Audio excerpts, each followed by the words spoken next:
Hello दोस्तों, नमस्कार। सभी लोगों को मेरी आवाज आ रही है? मैं ठीक तरीके से दिखाई दे रहा हूं तो एक बार फटाफट बता दीजिए in the chat section. I apologise for this technical issue. मेरा जो पीसी है वो खराब चल रहा है काफी दिनों से, and I am trying to get it corrected, but कभी ना कोई प्रॉब्लम हो ही रही है। तो हम लोगों ने सॉफ्टवेयर अपडेट करा लिया था। Now I think it's time to update the hardware, because अभी भी प्रॉब्लम्स काफी सारी हो रही हैं एंड काफी सारी क्लासेस में हो रही हैं। तो आई गेस इस चीज को हम लोगों को करेक्ट कराना पड़ेगा टीम को बुला करके।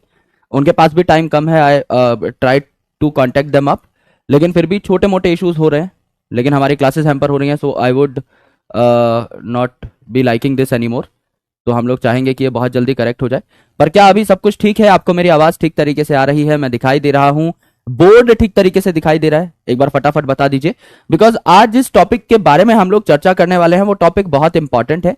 किताब में जो टॉपिक है थोड़ा अटपटे तरीके से दे रखा है, जिसको रिलेट करना, जिसको समझना आप लोगों के लिए बहुत डिफिकल्ट हो सकता है। तो वहां पर आपको एक टीचर की रिक्वायरमेंट होगी ही होगी, और यहां पर हम लोग खड़े हैं तो वी विल मेक श्योर कि हम लोग ना सिर्फ चीजों को पढ़ें बल्कि चीजों को बेहतरीन तरीके से समझें, और यही क्लास के अंदर एम्पल नंबर ऑफ क्वेश्चंस हम लोग सॉल्व कर लें, और आपको सारा का सारा डेटा, सारा का सारा कंटेंट यहीं पर याद भी हो जाए, आपको इसके अलावा कुछ और करना ही ना पड़े।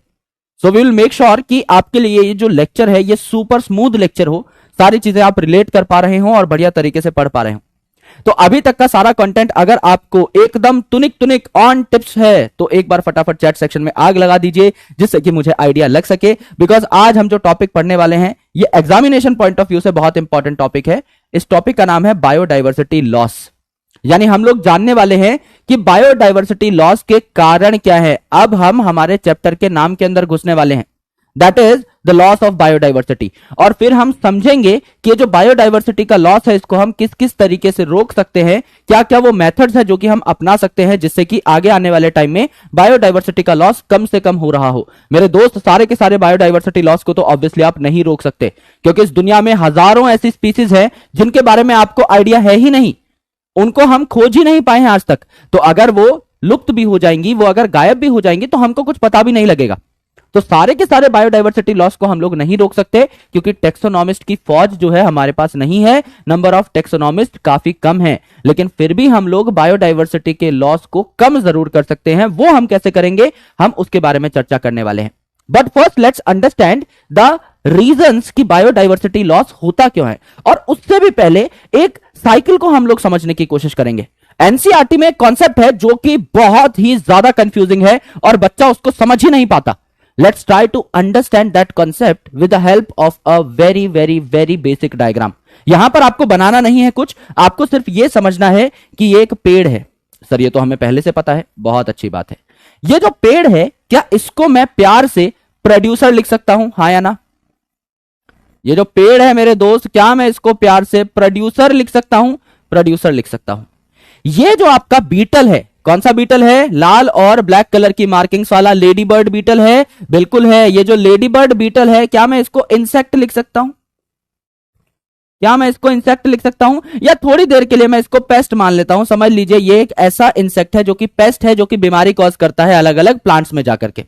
और ये यहां पर जो आपको देखने को मिल रहा है, क्या ये एक पैरासाइट हो सकता है? यस सर, ये एक पैरासाइट हो सकता है। ये किसी और ऑर्गेनिज्म की बॉडी के ऊपर बैठ करके उसका खून चूस सकता है, या फिर किसी और बॉडी के अंदर घुस करके खून चूस सकता है।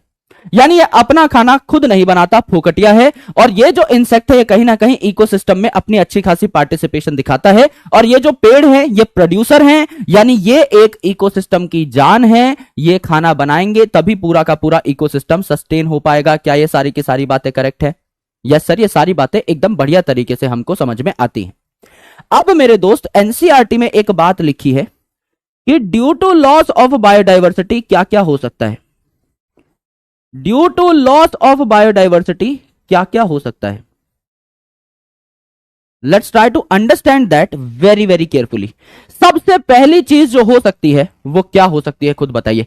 अगर लॉस ऑफ बायोडाइवर्सिटी हुई, लेट्स से एक जंगल है, वहां पर 100 अलग अलग प्रकार के पेड़ देखने को मिल रहे थे, उनमें से 20 पेड़ जो है वो मर गए, तो क्या प्रोडक्टिविटी कम हो जाएगी, हाँ या ना? अगर पेड़ खाना बनाते हैं और एक जगह पर पाए जाने वाले पेड़ों की संख्या कम हो रही है लॉस ऑफ बायोडाइवर्सिटी के कारण, तो क्या आपकी ओवरऑल प्रोडक्टिविटी गायब हो जाएगी? यस। तो क्या आप कह सकते हैं प्रोडक्टिविटी विल बी हैम्पर्ड?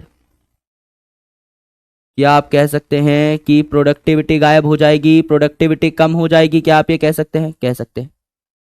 दूसरे इंपॉर्टेंट चीज मुझे बताइए, ये जो आपका पेड़ है ये कहां से जुड़ा हुआ होता है? सर ये है आपकी सॉइल, और सॉइल पे इस पेड़ को अटकाने के लिए कौन रिस्पॉन्सिबल होता है? एनकरेजिंग का काम किसका होता है मेरे दोस्त? आपके पेड़ के 3 स्ट्रक्चर सबसे इंपॉर्टेंट माने जाते हैं अदर देन रिप्रोडक्टिव स्ट्रक्चर्स। अगर हम बात करें तो 3 वेजिटेटिव सबसे इंपॉर्टेंट स्ट्रक्चर्स हैं, स्टेम, रूट और लीफ। मुझे बताइए एक पेड़ को जमीन से अटैच करने का काम किसका है? आप खुद कहेंगे सर रूट का है। रूट के 2 ही इंपॉर्टेंट काम हैं, सबसे इंपॉर्टेंट काम, कि एक तो ये पेड़ को जमीन से अटैच करता है यानी एनकरेजमेंट या अटैचमेंट प्रोवाइड करता है, और दूसरी इंपॉर्टेंट चीज जमीन से वाटर और मिनरल्स एब्जॉर्ब करता है यानी एब्जॉर्प्शन का काम किसका है? रूट का। अगर ये पेड़ एक इलाके में कम हो जाएंगे तो क्या वहां सूखा पड़ने के चांसेस ज्यादा हैं? अगर एक जमीन एकदम बंजर है तो उस पे सूखा ज्यादा जल्दी पड़ेगा, उस पे ड्रॉट ज्यादा जल्दी पड़ेगी, या फिर एक ऐसा इलाका जहां पर खूब सारी फसलें हैं, जहां पर खूब सारे पेड़ हैं, सर ऐसे इलाके में सूखा ज्यादा जल्दी पड़ेगा जो कि बंजर है। क्योंकि हमको अच्छे तरीके से पता है कि पानी को होल्ड करने का काम कौन करती हैं, और आपकी मिट्टी को होल्ड करने का काम कौन करती हैं? ये रूट्स करती हैं। तो जितनी ज्यादा आप वेजिटेशन लगाओगे, जितने ज्यादा आप पेड़ उगाओगे, जितनी ज्यादा जंगलों की मात्रा बढ़ेगी, उतना ही आपका ग्राउंड वाटर जो है वो बढ़िया तरीके से ऊपर की साइड थोड़ा बहुत उसकी मात्रा खींची जा सकेगी, राइट। तो अगर पेड़ कम हो रहे हैं तो पहली बात तो आपकी प्रोडक्टिविटी कम हो रही है, दूसरा ये जो इकोसिस्टम है it will become more prone, या आप कह सकते हैं it will become less resistant to environmental perturbations यानी डिजास्टर्स या चेंजेस। तो अगर पेड़ कम हो रहे हैं तो लेस रेजिस्टेंस हो जाएगी टू एनवायरमेंटल परट्यूबरेशंस लाइक ड्रॉट। अगर एक जगह पर पेड़ों की संख्या कम हो रही है तो क्या वहां पर सूखा पड़ने के चांसेस बढ़ जाएंगे? बढ़ जाएंगे सर, इसमें हमको कोई परेशानी नहीं है। मैंने आपको बताया था कि जब आपकी बायोडायवर्सिटी बढ़ती है, लास्ट टाइम पे हमने प्लॉट एक्सपेरिमेंट्स देखे थे डेविड टिलमैन साहब के। उन्होंने 2 प्लॉट खरीदे थे गाजियाबाद में, और उन्होंने एक प्लॉट में खूब सारी स्पीसीज को रहने की अनुमति दी, इजाजत दी, और दूसरे प्लॉट में काफी कम स्पीसीज रह रही थी।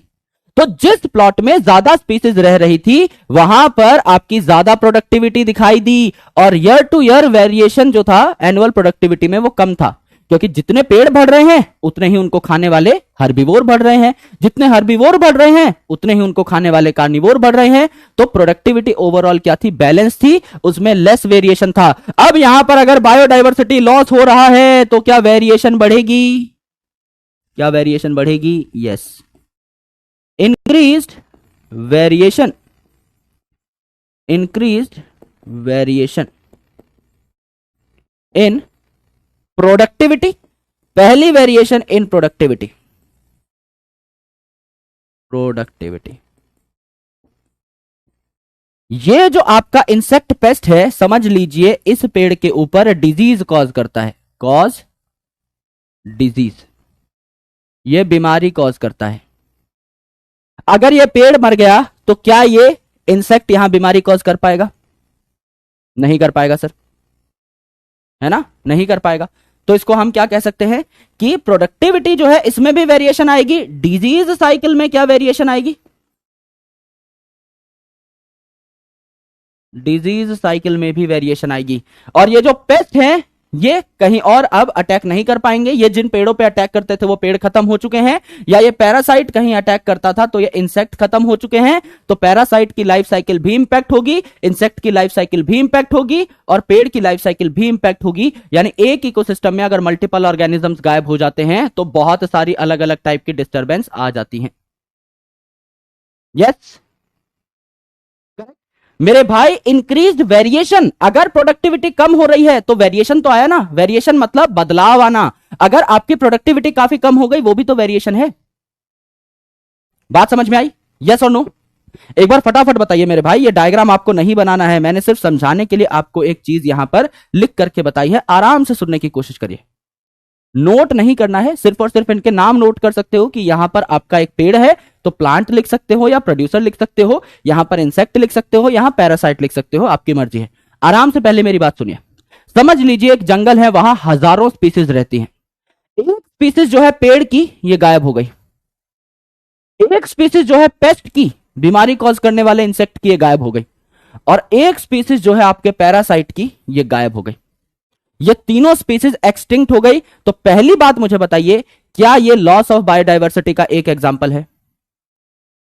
क्या ये लॉस ऑफ बायोडाइवर्सिटी का एक एग्जाम्पल है? Yes sir, loss of biodiversity मतलब बायोडाइवर्सिटी का कम हो जाना, यानी लिविंग ऑर्गेनिजम्स का एक इलाके में कम हो जाना। तो अगर एक इलाके में से पेड़ की एक स्पीसीज गायब हुई है, इंसेक्ट पेस्ट की एक स्पीसीज गायब हुई है, पैरासाइट की एक स्पीसीज गायब हुई है, तो क्या लॉस ऑफ बायोडाइवर्सिटी हुई है? बिल्कुल हुई है।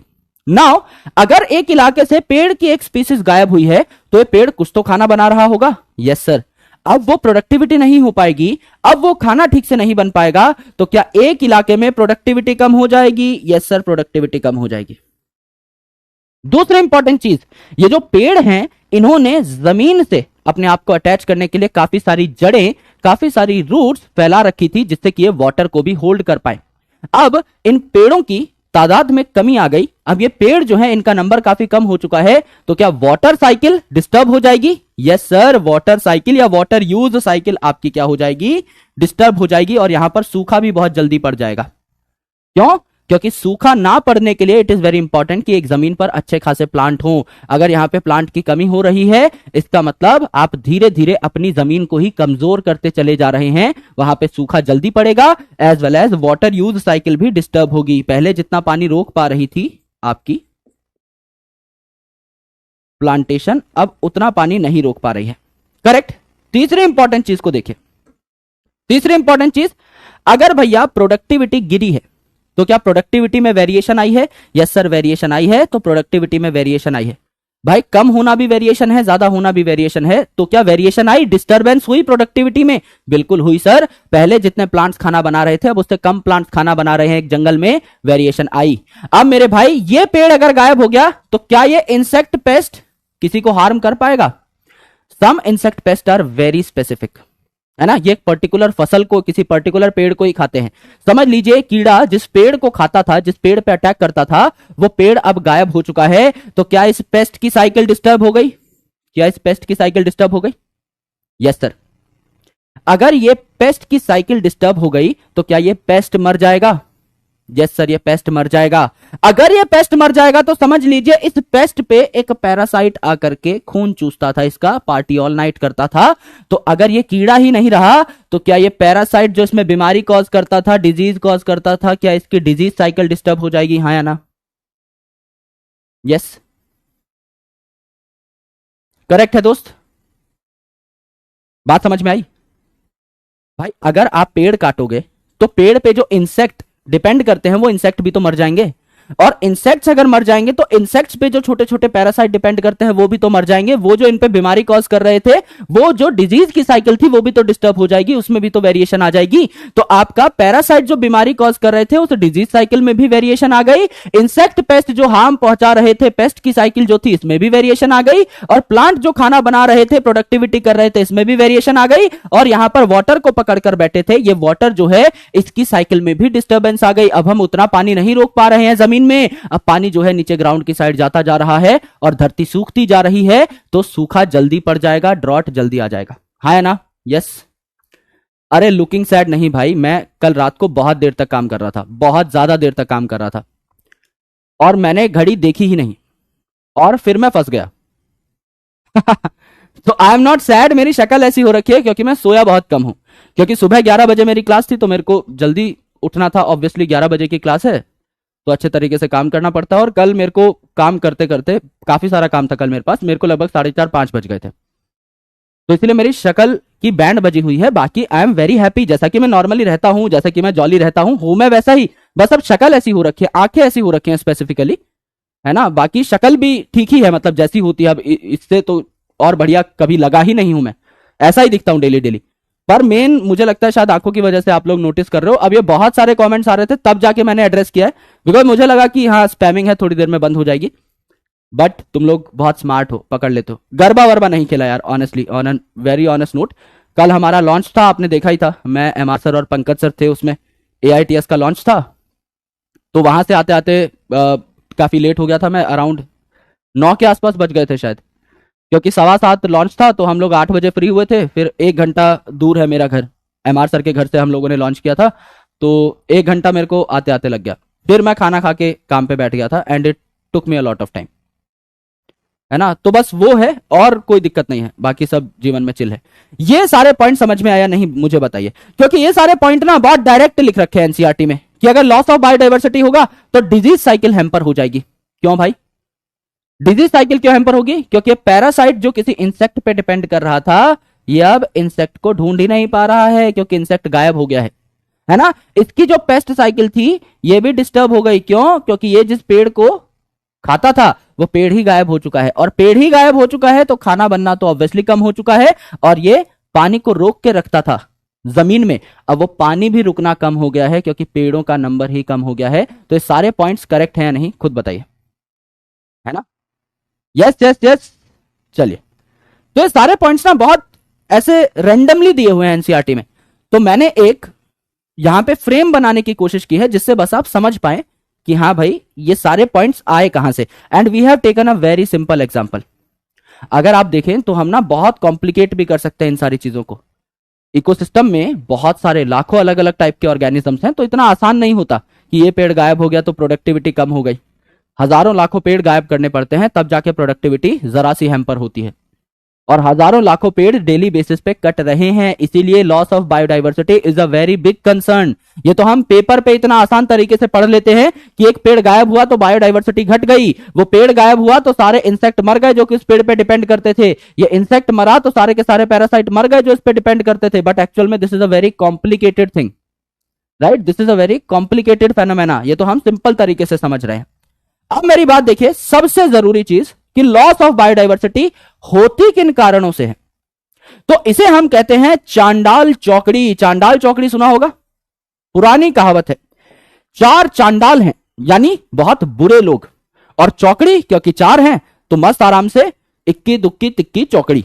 तो चांडाल चौकड़ी मतलब चार ऐसे रीजंस हैं जिनकी वजह से आपका बायोडाइवर्सिटी का लॉस सबसे मैक्सिमम होता है। एंड यहां पर आपका पहला चांडाल जो है, इनका नाम लिख लिया जाए। पहला चांडाल जो है इसका नाम क्या है? Habitat loss and fragmentation. Habitat loss and fragmentation. नाम से ही अधिकतर चीजें आपको समझ में आ जानी चाहिए कि क्या हो रहा है। Habitat loss and fragmentation. Habitat loss का मतलब एक जगह जहां पर काफी सारे एनिमल्स और प्लांट्स रहते थे उस जगह को ही मैंने तबाह कर दिया। समझ लीजिए एक अच्छा खासा जंगल था जहां पे काफी सारे ऑर्गेनिजम्स रहते थे, उस जंगल को काट करके मैंने एक आलीशान होटल बना दिया। मेरा देश तरक्की कर रहा है मेरे दोस्त, मेरा देश डेवलपमेंट कर रहा है ना। और उस डेवलपमेंट के चलते मैंने क्या किया? होटल बना दिया, स्कूल बना दिया या कुछ और बना दिया, फैक्ट्री लगा दी, लेकिन जंगल काट दिया। तो जब मैंने जंगल काटा तो उस जंगल में रहने वाले प्लांट्स तो एज इट इज गायब हो गए, उनको तो काट के उनकी लाशें बिछा डाली। और उन प्लांट्स पर डिपेंड करने वाले जो एनिमल्स थे, या तो अगर वो माइग्रेटरी हैं तो कहीं और पहुंच गए, अगर वो माइग्रेटरी नहीं है अपने आसपास की लोकेलिटी से अगर उनका बहुत ज्यादा लगाव था तो वो भी वहीं मर जाएंगे। हजारों लाखों ऑर्गेनिजम्स की डेथ वहीं पर हो जाएगी। This is habitat loss. या फ्रेगमेंटेशन क्या होता है? फ्रेगमेंटेशन मतलब एक बहुत बड़ा जंगल था, उसके छोटे छोटे टुकड़े कर दिए, उसके बीच में से हाईवे निकाल दिया, क्योंकि डेवलपमेंट करना बहुत जरूरी है दोस्त, तरक्की करना बहुत जरूरी है। लोग जिनकी गाड़ियां 60 किलोमीटर की रफ्तार पे चल रही हैं उनकी रफ्तार बढ़ा के 100 किलोमीटर प्रति घंटे की रफ्तार कराना बहुत जरूरी है, तभी काम चल पाएगा। इसीलिए पूरे के पूरे जंगल के 2 टुकड़े कर डाले, क्योंकि बीच में से बहुत आलीशान सा रोड निकाल दिया है। This is called as fragmentation, यानी चीजों का क्या करना? फ्रेगमेंट करना, चीजों के टुकड़े टुकड़े कर डालना। दूसरी इंपॉर्टेंट चीज क्या है? दूसरी इंपॉर्टेंट चीज है sir over exploitation. Over exploitation, कोई चीज कोई ऑर्गेनिज्म उसको इतना इस्तेमाल करो कि वो खत्म ही हो जाए, इसे कहते हैं ओवर एक्सप्लॉइटेशन। तो जो प्रीडेटर्स हैं हमने पढ़ा था कि ये प्रूडेंट होते हैं, बहुत समझदार होते हैं। एक शेर जो है वो अपने जंगल में पाए जाने वाले सारे के सारे हर्बीवोर्स को एक बार में नहीं मार के खाता, सारे खरगोशों को एक दिन में नहीं खा जाएगा, सारे हिरणों को एक दिन में नहीं मार के खा जाएगा। वो धीरे धीरे उनको मार मार कर खाता है, उनको ग्रो करने देता है, उनको रिप्रोड्यूस करने देता है, उनको बच्चे पैदा करने देता है, फैमिली बढ़ाने देता है, क्योंकि उसी का खाना तो बढ़ रहा है। तो वो देख देख कर खुश भी होता रहता है, अरे वाह खरगोश को बच्चा हुआ है ना, कल ही इसके बाप को उड़ा देता हूं जाकर के, क्योंकि अब बच्चा हो गया है तो उसको पता है ये भी बड़ा होकर के एक फुल फ्लेजेड खरगोश बन जाएगा बहुत जल्दी। तो एक नया खरगोश आ चुका है अगर मैदान में, तो एक ऊपर वाले खरगोश की मुंडी पकड़ी जा सकती है। तो predators are very very prudent, लेकिन ये बात जो है कुछ चीजों में अप्लाई नहीं होती। कई लोग क्या करते हैं, कई लोग ओवर एक्सप्लॉइट कर देते हैं। एक तालाब में 1000 मछलियां हैं, सोचते हैं कि सारा पैसा आज ही कमा लिया जाए, 1000 की 1000 मछलियां निकाल करके बेच डालते हैं। मेरे भाई कल क्या बेचोगे? अब उस तालाब में मछली बची ही नहीं है। जब कुछ मछलियां बचती तब उनके बच्चे पैदा होते। अब आपने कुछ नहीं छोड़ा है, आपने उस तालाब को एक्सप्लॉइट कर दिया है, अब वो मछलियां गायब हो चुकी हैं, अब आपको कुछ भी नहीं मिलेगा। करेक्ट। तीसरी इंपॉर्टेंट चीज जो है यह है एलियन स्पीसीज इन्वेजन। अब यह हमारी गलती कहिए या हमारी किस्मत कि एलियन के नाम पे हमने सिर्फ जादू देखा है। लेकिन मेरे दोस्त एलियन स्पीसीज इन्वेजन का मतलब क्या है? एलियन स्पीसीज मतलब ऐसी स्पीसीज जो कि बाहर से आए। जैसे आप सभी लोगों ने आइसोर्निया का या वाटर हायासिंथ का नाम सुना होगा। इसे टेरर ऑफ बंगाल भी कहा जाता है। यानी बंगाल के कुछ लेक्स के अंदर और कुछ पॉन्ड्स के अंदर इसको क्या किया गया? आपका इंट्रोड्यूस किया गया। इसकी जो पत्तियां थी उनकी शेप भी काफी अलग थी, नॉर्मल पत्तियों से काफी अलग थी, और इनके फूल भी काफी खूबसूरत थे। तो लोगों ने सोचा कि इसको आकर के वाटर बॉडीज में उगाते हैं तो वाटर बॉडीज खूबसूरत दिखेंगी। लेकिन इस वाटर हायासिंथ ने क्या करना शुरू कर दिया? अपना दबदबा कायम करना शुरू कर दिया। ये पूरी की पूरी वाटर बॉडीज पे फैल जाती थी बहुत जल्दी जल्दी वेजिटेटिवली प्रोपेगेट करके। और किस तरीके से वेजिटेटिवली प्रोपेगेट करती थी वो चैट सेक्शन में आप मुझे लिखकर बताएंगे। ये जो वाटर हायासिंथ था या टेरर ऑफ बंगाल था, ये बहुत तेजी से फैलता था वाटर बॉडीज में और पूरी वाटर बॉडी को घेर लेता था। अब अगर पूरी वाटर बॉडी के ऊपर वाटर हायासिंथ आ चुका है तो सनलाइट सारी की सारी वाटर हायासिंथ पे ही गिरेगी, इसके नीचे सनलाइट नहीं जा पाएगी, तो नीचे पानी में जो एनिमल्स और प्लांट्स रह रहे हैं उनकी डेथ हो जाएगी। प्लस पानी के अंदर जो डिसॉल्व्ड ऑक्सीजन होता है वो भी सारा का सारा वाटर हायासिंथ ही एब्जॉर्ब कर लेता था। तो यहां पर सिर्फ यही ग्रो करता था, बाकी ऑर्गेनिजम्स की डेथ हो जाती थी। एकदम सही लिखा है, ऑफसेट से ये क्या करते हैं? वेजिटेटिवली प्रोपेगेट करते हैं। तो ये जो एलियन स्पीसीज थी बाहर से आई, ये इतना क्यों ग्रो कर गई? ये बात हमने इकोलॉजी में भी पढ़ी थी। मैंने आपको बताया था इनका कोई नेचुरल प्रीडेटर यहां पर नहीं था। जैसे प्रिकली पियर कैक्टस की बात हुई थी। प्रिकली पियर कैक्टस इतना तेजी से फैला क्योंकि आप प्रिकली पियर कैक्टस को तो उठा लाए, लेकिन उसको खाने वाले मोथ को, कैक्टोब्लास्टिस को नहीं उठाकर लाए। तो कैक्टस को मौका मिल गया, भाई मेरे मालिक तो छुट्टी पे गए हैं, मैं तो बहुत ज्यादा ग्रो कर सकता हूं। सिमिलरली वाटर हायासिंथ भी बहुत ग्रो किया, बहुत ओवर परपेचुएट किया, है ना। और उसने भी तबाही मचा दी क्योंकि उसको खाने वाला प्रेडेटर वहां पर एब्सेंट था। तो प्रेडेटर की कमी की वजह से आपका वो बहुत ज्यादा ग्रो किया। एलियन स्पीसीज खूब ग्रो की और उस तालाब में सच में जो ऑर्गेनिजम्स रहते थे पहले से वो ग्रो नहीं कर पाए, तो आपका एलियन स्पीसीज इन्वेजन यहां पर हो गया। दूसरा क्या है? को एक्सटिंक्शन। जिएंगे तो आपके साथ, मरेंगे तो आपके साथ, ठीक है। को एक्सटिंक्शन, को एग्जिस्टेंस एंड को एक्सटिंक्शन। जिएंगे तो भी साथ साथ और मरेंगे तो भी साथ साथ। समझ लीजिए एक ऑर्गेनिज्म है, समझ लीजिए मैं हूं और मेरे अंदर रहने वाला कोई पैरासाइट है जो सिर्फ ह्यूमंस को ही क्या कर सकता है? इन्फेक्ट कर सकता है। तो जिस दिन ह्यूमन इस दुनिया पे से गायब होंगे ये पैरासाइट कहां रहेगा? कहीं भी नहीं रह पाएगा। ये भी क्या हो जाएगा? ये भी गायब हो जाएगा, ये भी विलुप्त हो जाएगा। तो साथ साथ जीने और साथ साथ मरने की कस्में खाई जाती हैं जो वो सिर्फ यही पूरी करते हैं, जो कि को एक्सटिंक्शन में आपको दिखाई देने वाले एग्जाम्पल्स मैं आपको कई सारे बताऊंगा। यही सिर्फ उन कस्मों पे खरे उतरे हैं आज तक कि हाँ भाई तुम्हारे साथ ही जीऊंगा और तुम्हारे साथ ही मर जाऊंगा। इवोल्यूशन गवाह है इस बात की, सबूत है इस चीज के कि हाँ जैसे ही होस्ट की डेथ हुई पैरासाइट की भी डेथ हो गई, है ना। ये बात है। तो ये हैं चार जिनको कहते हैं हम लोग चांडाल चौकड़ी यानी इविल क्वार्टेट। और इन चारों की वजह से क्या होता है? लॉस ऑफ बायोडाइवर्सिटी होती है। मेन जो आपका रीजन है ये क्या है? Habitat loss and fragmentation. ये आपका नीट 2023 में सवाल पूछा गया था कि मुझे ये बता दीजिए कि इन चारों में से मेन रीजन कौन सा है, मोस्ट इंपॉर्टेंट रीजन कौन सा है जिस वजह से आपका लॉस ऑफ बायोडाइवर्सिटी देखने को मिलती है? दैट इज आपका habitat loss and fragmentation. Correct. यहां तक सबको क्लैरिटी है? एक बार फटाफट बता दीजिए। यस, यहां तक क्लैरिटी है? यहां तक सभी लोगों को क्लैरिटी? कोई दिक्कत, कोई परेशानी? अभी तक हमने सिर्फ नाम पढ़े हैं, अब हम इनको एक एक करके डिकोड करेंगे। सबसे पहले हैबिटेट लॉस एंड फ्रेगमेंटेशन को, फिर ओवर एक्सप्लॉयटेशन को, फिर आपका एलियन स्पीसीज इन्वेजन को और फिर को एक्सटिंक्शन को। एक एक को बहुत डिटेल में पढ़ेंगे, अभी सिर्फ हमने नाम रखे हैं। एक और बार मैं आपको एक इंपॉर्टेंट टॉपिक पढ़ा देता हूं जो पीछे पढ़ाया था, है ना। रिवीजन कर लेते हैं, फिर एनसीईआरटी पढ़ लेते हैं एंड देन आफ्टर हम लोग आगे बढ़ेंगे क्योंकि ये एनसीईआरटी में बहुत ही गलत तरीके से लिखा हुआ है, इसको बार बार पढ़ना इंपॉर्टेंट है। मैंने कहा कि एक जंगल है, ये बोर्ड समझ लीजिए एक जंगल है, तो जंगल से एक पेड़ की स्पीसीज गायब हो चुकी है, एक आपका इंसेक्ट पेस्ट की स्पीसीज जो कि पेड़ों को हार्म करता था इसकी स्पीसीज गायब हो चुकी है, और एक पैरासाइट की स्पीसीज गायब हो चुकी है। कैसे? समझ लीजिए ये जो पेस्ट था ये सिर्फ इसी पेड़ को खाता था, तो जब ये पेड़ गायब हुआ तो क्या ये इंसेक्ट पेस्ट भी धीरे धीरे गायब हो जाएगा? यस। और ये जो इंसेक्ट पेस्ट था इसके अंदर ये पैरासाइट रहता था और इसका खून चूसता था, तो जब ये इंसेक्ट पेस्ट धीरे धीरे गायब होंगे तो क्या ये पैरासाइट भी गायब होगा? गायब होगा। तो अगर ये तीनों स्पीसीज गायब हुई तो पेड़ अगर गायब हो रहे हैं तो क्या प्रोडक्टिविटी कम हो जाएगी, खाना पीना कम बनेगा? कम बनेगा सर। दूसरी इंपॉर्टेंट चीज, जब आपका इंसेक्ट पेस्ट गायब होगा तो क्या पेस्ट की साइकिल डिस्टर्ब होगी? होगी। ये पैरासाइट जो बीमारी कॉज कर रहा था इस पेस्ट में, जब ये गायब होगा तो क्या डिजीज साइकिल डिस्टर्ब होगी? होगी।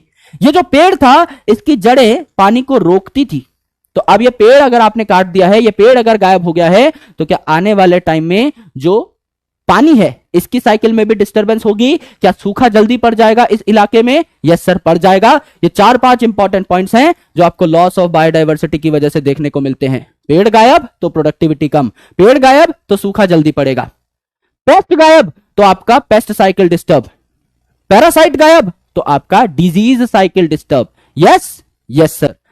और अब ये लॉस होता किस वजह से है? पहला सबसे इंपॉर्टेंट रीजन आपका हैबिटेट लॉस एंड फ्रेगमेंटेशन। एक जो इलाका था, एक जो रीजन था, उसमें से आपने पेड़ ही गायब कर दिए, एनिमल्स को भगा दिया मार मार के, क्योंकि आप वहां पर कुछ बिल्ड करना चाहते थे, रोड बनाना चाहते थे, हाईवे बनाना चाहते थे, फैक्ट्री लगाना चाहते थे, होटल बनाना चाहते थे, रेस्टोरेंट बनाना चाहते थे, कुछ भी बनाना चाहते थे, आपने क्या किया? पेड़ों को काट दिया। या ग्रासलैंड बनाना चाहते थे, घास के मैदान, या खेत बनाना चाहते थे, कुछ भी बनाना चाहते थे, आपने पेड़ काट दिया। तो this is habitat loss and fragmentation.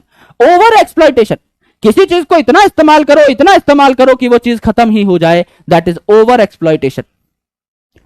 Alien species invasion, कोई बाहर की स्पीसीज आकर मेरे इलाके में रहने लग गई तो वो अपने प्रीडेटर के साथ नहीं आई है, तो वो यहां पर धूम मचाएगी मेरे नए इलाके में आकर के, और जो इलाके में पहले से रहने वाले ऑर्गेनिजम्स थे वो हैम्पर हो जाएंगे, उनको दिक्कत हो जाएगी।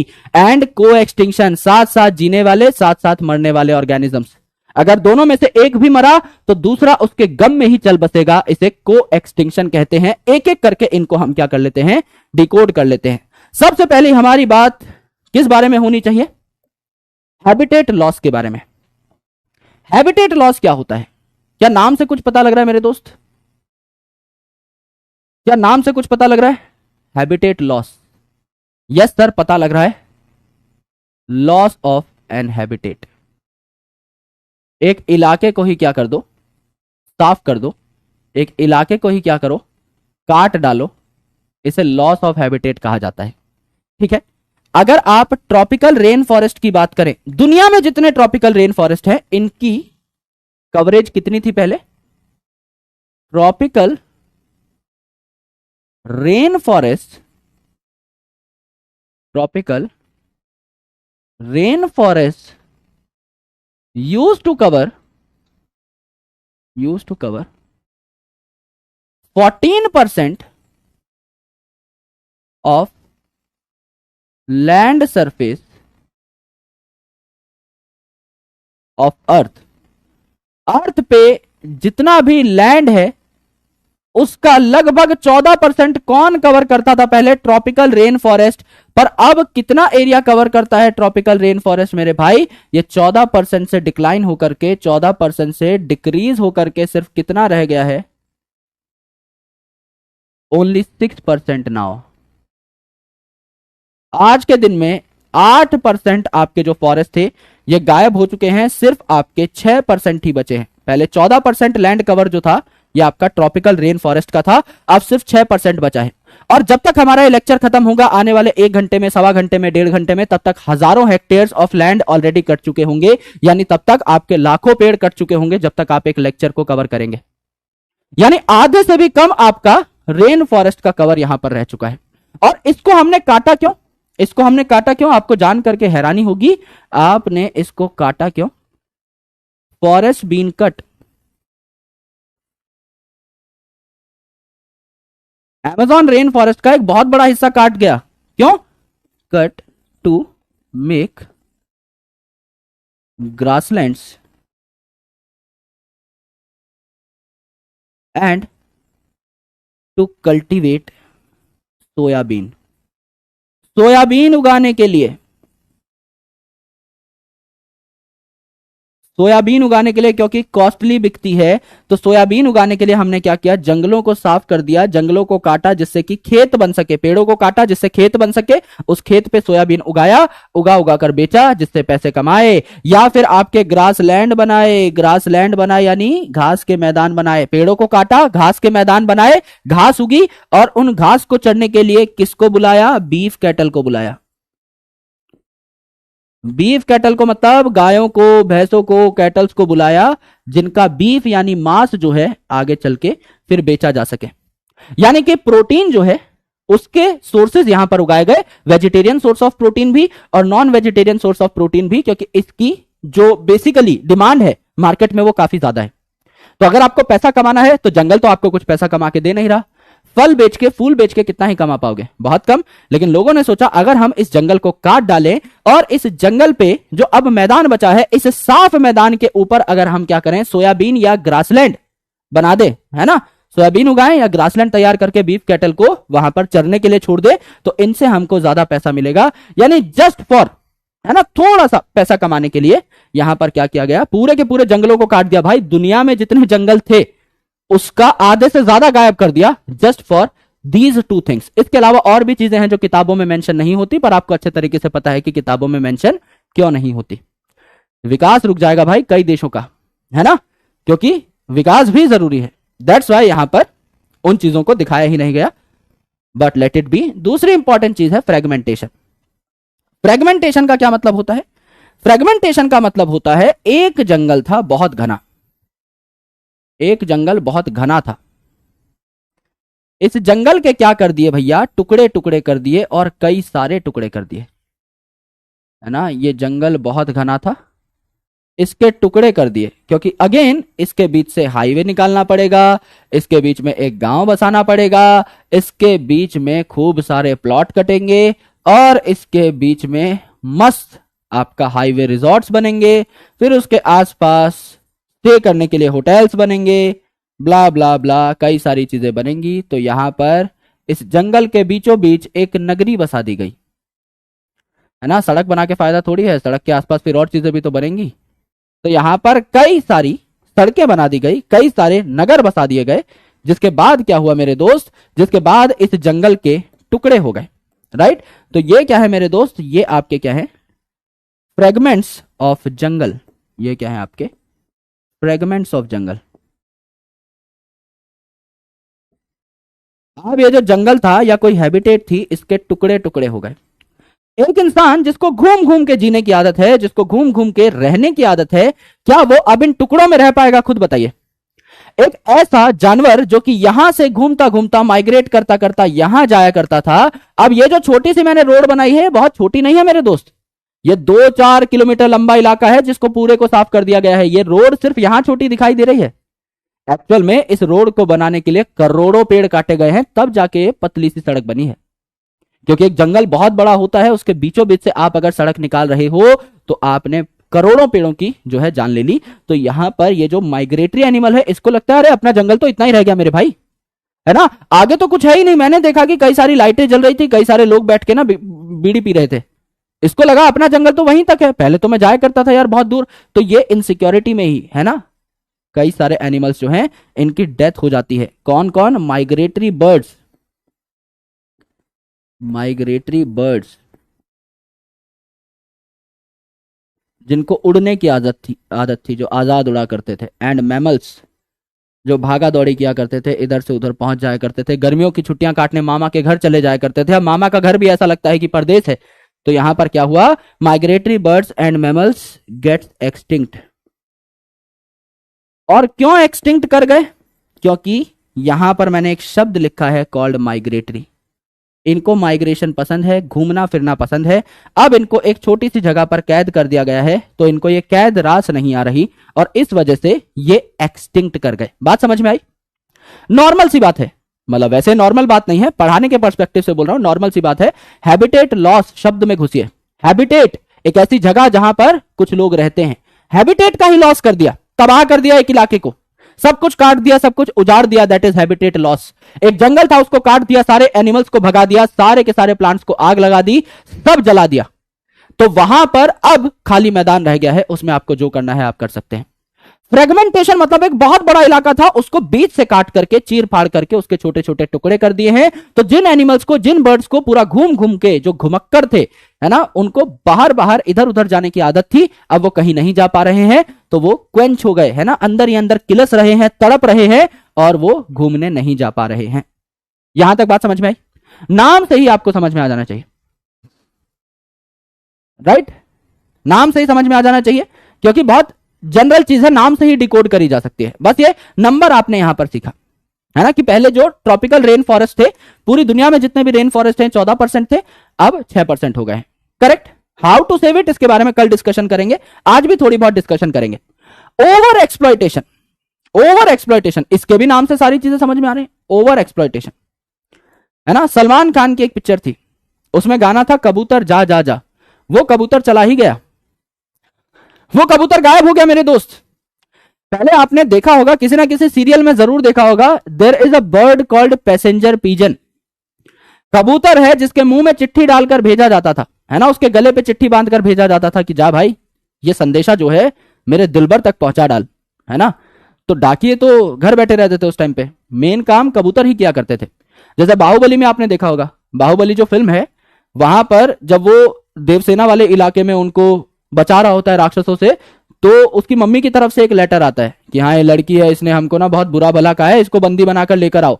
तो वो चिड़िया लेकर के आती है लेटर, तो चिड़िया को चिड़िया रहने देते तो आज वो जिंदा होती। हमने क्या किया, उसको फिल्म में कास्ट कर लिया, उसको फिल्म सिटी बुलाया कि तुमको फिल्म में लेंगे, तुमको बहुत मस्त रोल देंगे, है ना। उसको एक्टिंग करनी है या नहीं है उससे तो पूछ लो भाई, उसके लाइफ का एम्बिशन क्या है। उसका लाइफ का एम्बिशन बहुत छोटा सा था।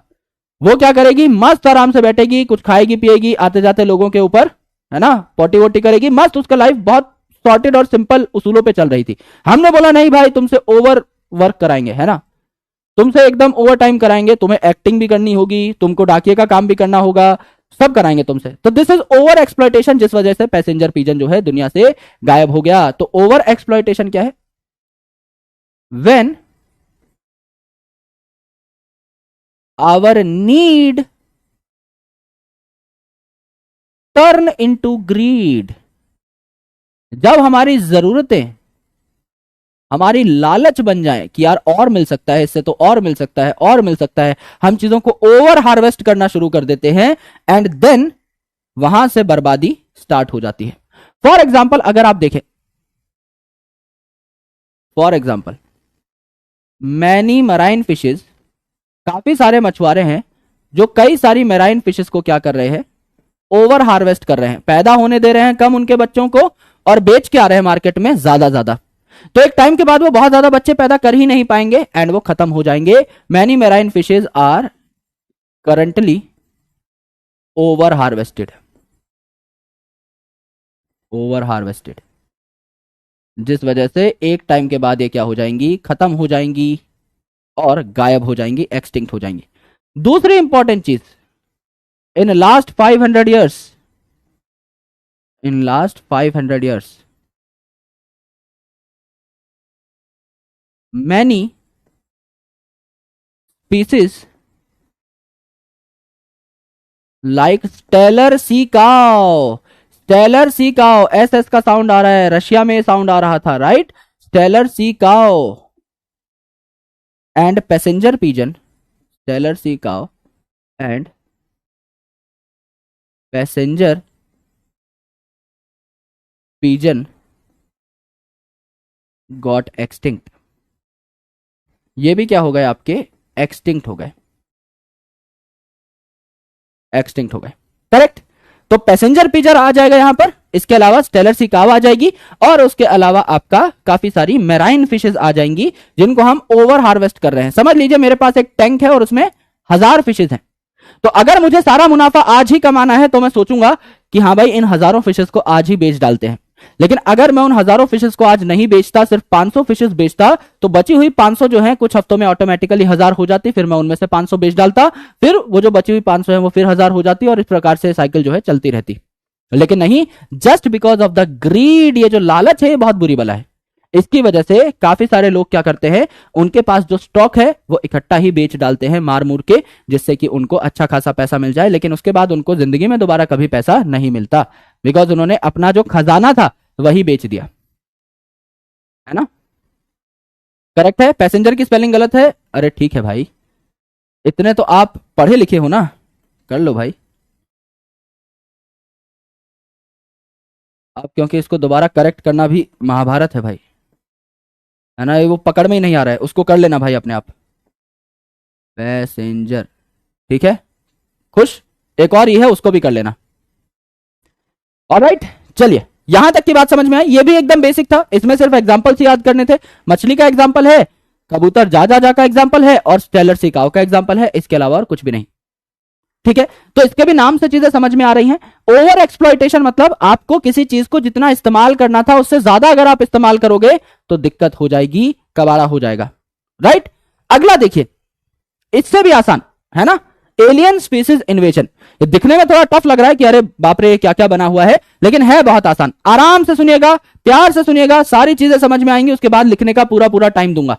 3 एग्जाम्पल्स है यहां पर सबसे इंपॉर्टेंट। पहला जो एग्जाम्पल है वो है इसका, ये मछली नहीं मछला है मेरे भाई, मछुआरे से बड़ी तो ये मछली है जो यहां पर देखने को मिल रही है। ये जो मछली है इसका नाम क्या है, नाइल पर्च। ये जो नाइल पर्च है इसको lake Victoria of Africa, Africa में इसको क्या किया, इंट्रोड्यूस किया लेक विक्टोरिया में। और उस लेक विक्टोरिया में प्यारी प्यारी मछलियां रहा करती थी जिनको कहा जाता था सिक्लिड फिश। तो जब ये बड़ा मछला आया यहां पर तो इसने सिक्लिड फिश की 200 से भी ज्यादा प्रजातियों को अकेले ही खत्म कर दिया। लोगों को लगा कि एक बड़ा आदमी ले आते हैं टीम में, लीडरशिप क्वालिटी दिखाएगा, खा खू के शाम को 200 सिक्लिड फिश को खत्म कर दिया, डकार मार करके सो गया। तो ऐसी गलती कभी नहीं करनी चाहिए, है ना। हमेशा उस पर भरोसा करें जो कि सच में आपके ग्रुप का ही है, जो आपके टेम्परामेंट से मैच करे, जो आपकी बातों को समझे, जो आपकी बातों की कद्र करे। हमेशा आकर के ज्ञान झाड़ने वाले लोग जो है आपको निपटा देते हैं। तो ये उम्र में भी बड़ा था, साइज में भी बड़ा था, लेकिन नीचे वालों को इसने जीने नहीं दिया, अकेला डोमिनेट करना चाहता था। आपके विचार जहां पर ना खिल पाए, ना ग्रो कर पाए, उस जगह से फटाफट निकलो, वरना निपट जाओगे सिक्लेड फिश की तरह। तो ये जो बायोलॉजी है एक्चुअल में हमको फिलॉसफी सिखाती है। दुनिया में अगर दुनियादारी में आप इन प्रिंसिपल्स को इंप्लीमेंट करके देखें तो काफी चीजें आपको सीखने को मिलेंगी। तो ये बड़ा सा जो नाइल पर्च है, ये बड़ा सा जो नाइल पर्च है, ये 200 से भी ज्यादा स्पीसीज ऑफ सिक्लिड फिश को निपटा कर भोला बन के बैठ गया, खत्म कर दिया इसने। तो एलियन स्पीसीज इन्वेजन मतलब कई बार क्या होता है, आप गलती से अनइंटेंशनली और कई बार जानबूझ के स्पीसीज को लेकर आते हो, एलियन स्पीसीज को। कैसे, आराम से सुनिए। समझ लीजिए कि आपने यूएसए से एक वीट की वैरायटी मंगाई, तो उस वीट के साथ हमारे पास क्या गिफ्ट आया, ये गिफ्ट आया भाई पार्थिनियम या कैरेट ग्रास, जो कि हमने sexual reproduction in flowering plant में भी पढ़ा था। तो जो पार्थिनियम है, जो हमने एलर्जी के टाइम पे पढ़ा था, ये जो पार्थिनियम या कैरेट ग्रास है, ये आज भी हर घास के मैदान में उगी हुई आपको दिखाई देगी, और साजिश के तहत ये भारत में भेजी गई थी। यूएसए ने बोला कि यार इनको वीट वैरायटी हम लोग दे रहे हैं, पहली बात तो मैं वो वीट वैरायटी बहुत घटिया दूंगा जिसके दाने गले सड़े और कमजोर हों, जिसके दाने अंदर से खोखले हों, और उसके साथ में कुछ ऐसे सीड्स दे दूंगा, मैं कुछ ऐसी चीजें दे दूंगा जो कि उनके खेतों में जाकर के राज करें, उनकी फसलों को सालों साल नुकसान पहुंचाएं। और आज भी it is one of the most prominent weed, आज भी हमारे खेत में खड़ा रहता है और कंपीट करता है मेरी हर फसल के साथ। तो उनका जो षड्यंत्र था ये कामयाब हुआ, बिल्कुल कामयाब हुआ भाई। उनका मतलब यही चाहना था कि मैं कुछ ऐसी चीज इनके देश में भेजूं जो सालों तक इनके देश में पड़ी रहे और इनकी हर एक फसल के साथ कंपीट करे, तो इनकी फसलें आपकी कम प्रोडक्टिव हों। राइट, तो सेम चीज यहां पर आपका पार्थिनियम के साथ हुई। तो ये जानबूझ के इंट्रोड्यूस करी है किसी ने, और कई बार बिना जानबूझे ये चीजें हो जाती हैं। जैसे कि वाटर हायासिंथ, हमको लगा खूबसूरत प्लांट है, इसको उगाना चाहिए। मुझे लगता है फॉरेन की कंट्री के लोग हैं, इनको चाय पिलाना चाहिए, तो मैंने चाय पिलाई। तो वही सीन यहां पर हुआ मेरे दोस्त। यहां पर हम लोगों ने वाटर हायासिंथ को या फिर आइसोर्निया को अपने देश में सिर्फ इसीलिए एंट्री दी क्योंकि ये खूबसूरत था, इसके अलावा इसमें कोई गुण नहीं था। सिर्फ खूबसूरती आपको धोखा दे सकती है, क्योंकि उस खूबसूरती के अंदर क्या छुपा बैठा है वो आपको नहीं पता। The same case goes with water hyacinth.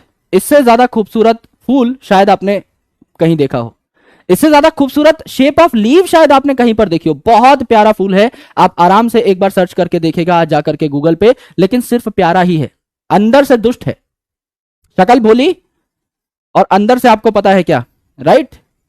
तो यहां पर मेरे भाई खेल खत्म हो जाता है, ये आकर के उगेंगे तो किसी और को नहीं उगने देंगे, है ना। और फिर illegal introduction of African catfish, ये जो आपका नाइल पर्च था ये भी अफ्रीका में डाला गया था, और अफ्रीका से कैटफिश हमने मंगाई कि हाँ हम अपनी नदियों में छोड़ेंगे कि कैटफिश, हमारे जो यहाँ पे तगड़े खिलाड़ी हैं इनकी तो बहुत अच्छी प्रैक्टिस चल रही है, आसपास में हमारे जो इंडिजीनियस कैटफिशेस हैं, जो हमारे रिवर में रहने वाली, इंडिजीनियस मतलब जो हमारे रिवर में पहले से रहती हैं, इन कैटफिशेस को अब कोई तगड़ा कंपेटिटर चाहिए, इनकी बॉडी बनवा दी है हम लोगों ने, मार कुटाई करने के लिए आपस के लोग नहीं चाहिए, इनको बाहर से कोई फॉरेन अफ्रीका की फिश मंगाई जाए, अफ्रीकन कैटफिश मंगाई जाए। पर तुम्हें पता है कि अफ्रीका के लोग कैसे होते हैं, हट्टे कट्टे, उनकी कैटफिशेस भी वैसी ही थी, हमारी वालों को धो धो के मारा।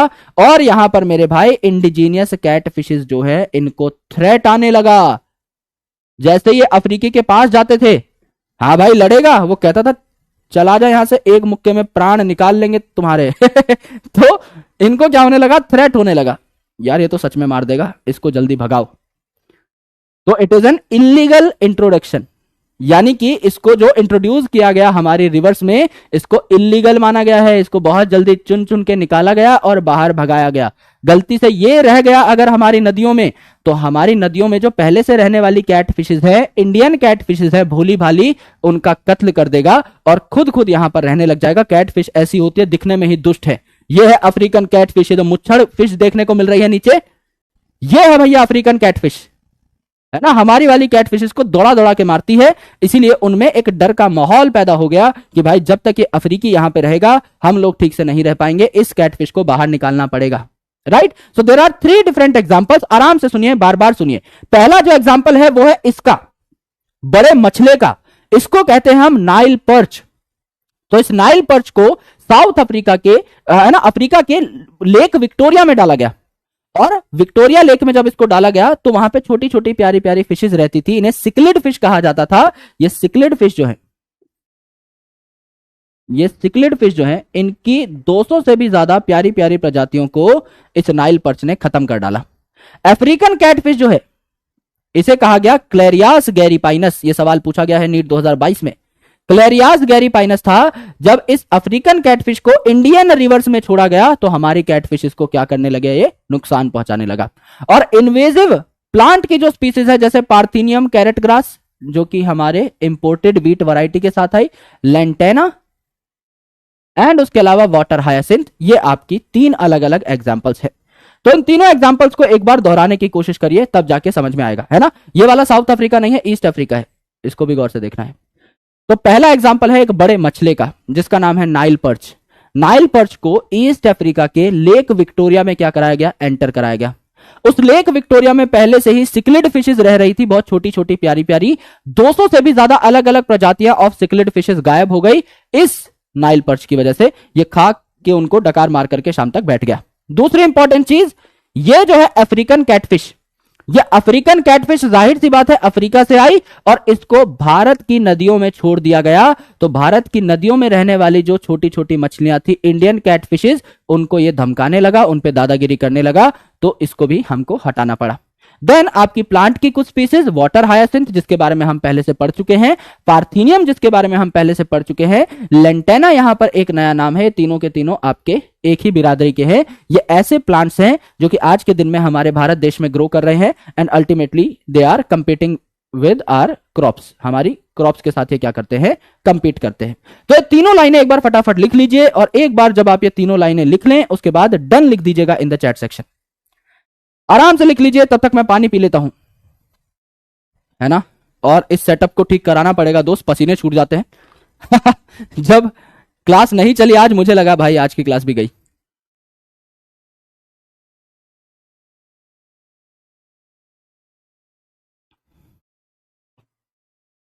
चलिए दोस्त, फटाफट बताइए, क्या यहां तक सभी स्टूडेंट्स को हर चीज की क्लैरिटी है, हर बात की क्लैरिटी है, हर बात का ज्ञान है? यस, डन लिख दीजिएगा चैट सेक्शन में। Done done done done done, काफी सारे डन डन डन आ चुके हैं, बहुत अच्छी बात है, बहुत शानदार बात है, ग्रेट ग्रेट ग्रेट, बढ़िया बढ़िया बढ़िया। चलिए आगे बढ़ते हैं और हमारे चौथे रीजन के बारे में बात कर लेते हैं, दैट इज को एक्सटिंक्शन। को एक्सटिंक्शन, आराम से सुनिएगा, को एक्सटिंक्शन क्या है। को एक्सटिंक्शन क्या है? पहला example, when host die, when host die specific parasite also die. जब एक होस्ट की डेथ हो जाती है तो उसके अंदर रहने वाला स्पेसिफिक पैरासाइट क्या मर जाएगा? Specific parasite also die. Yes, correct है, एकदम करेक्ट है सर। समझ लीजिए मैं एक होस्ट हूं और मेरे अंदर एक पैरासाइट रहता है। जिस दिन ह्यूमंस की डेथ हो जाएगी, जिस दिन ह्यूमंस इस धरती पे से गायब हो जाएंगे, क्या हमारे अंदर रहने वाला वो पैरासाइट भी गायब हो जाएगा? यस सर, एकदम गायब हो जाएगा। दूसरी इंपॉर्टेंट चीज, दूसरी इंपॉर्टेंट चीज, when pollinator dies, when pollinator dies, when pollinator dies, plant depending on that pollinator, plant depending on that pollinator also die। आपको अच्छे तरीके से पता है कि एक पॉलिनेटर जो है वही आपका पॉलन का ट्रांसफर कराता है, उसी वजह से एक प्लांट की अगली जनरेशन आ पाती है, एक प्लांट का सेक्सुअल रिप्रोडक्शन कंप्लीट हो पाता है। अगर पॉलिनेटर ही मर गया तो प्लांट जो है पॉलिनेशन ही नहीं करा पाएगा और प्लांट की एक जो स्पीसीज है वो भी खत्म हो जाएगी। सो अल्टीमेटली पॉलिनेटर और प्लांट की रिलेशनशिप जो है ये भी आपकी क्या है, एक तरीके से ऑब्लिगेट रिलेशनशिप है, और पैरासाइट की और होस्ट की जो रिलेशनशिप है ये भी एक तरीके की ऑब्लिगेट रिलेशनशिप है। तो आप क्या कह सकते हैं कि जो को एक्सटिंक्शन जो है it is generally seen between obligation वाली relationships, it is generally seen between members of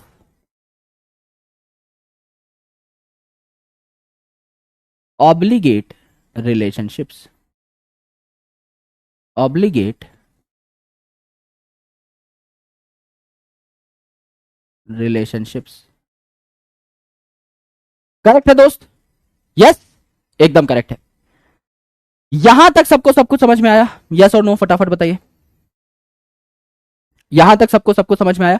examples आपको बहुत सारे पता है। इसी यूनिट के अंदर हम लोगों ने देखा था कि ऑर्किड जो है ना, उसकी कुछ स्पेसिफिक स्पीसीज है ना, जो कि स्पेसिफिक पॉलिनेटर से ही क्या होती है, पॉलिनेट होती हैं।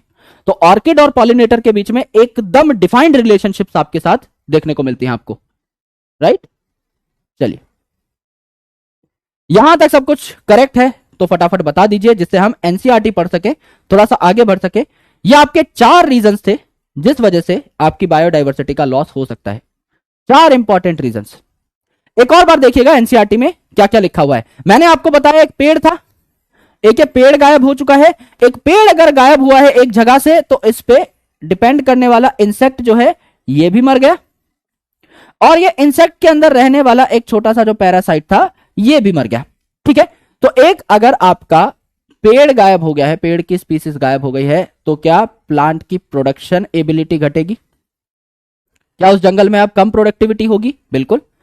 अगर ये पेड़ गायब हो गया तो पानी को बहुत ज्यादा नहीं रोक पाएगा इस सॉइल के अपर लेयर में, यानी कि सूखा जल्दी पड़ेगा। यस सर, ड्रॉट वगैरह जल्दी पड़ेगा, सूखा जल्दी पड़ेगा, है ना।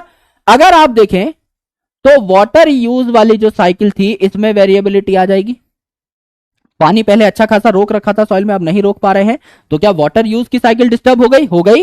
ये जो पेस्ट था ये अब प्लांट को नहीं ढूंढ पा रहा है, क्या पेस्ट की साइकिल डिस्टर्ब हो गई? हो गई। ये जो आपका पैरासाइट था ये इंसेक्ट में अब डिजीज नहीं कॉज कर पा रहा है, क्या डिजीज साइकिल डिस्टर्ब हो गई? हो गई। और ये तो हमने 3 ही ऑर्गेनिज्म का एग्जाम्पल लिया है, मल्टीपल ऑर्गेनिजम्स आप और ले सकते हो।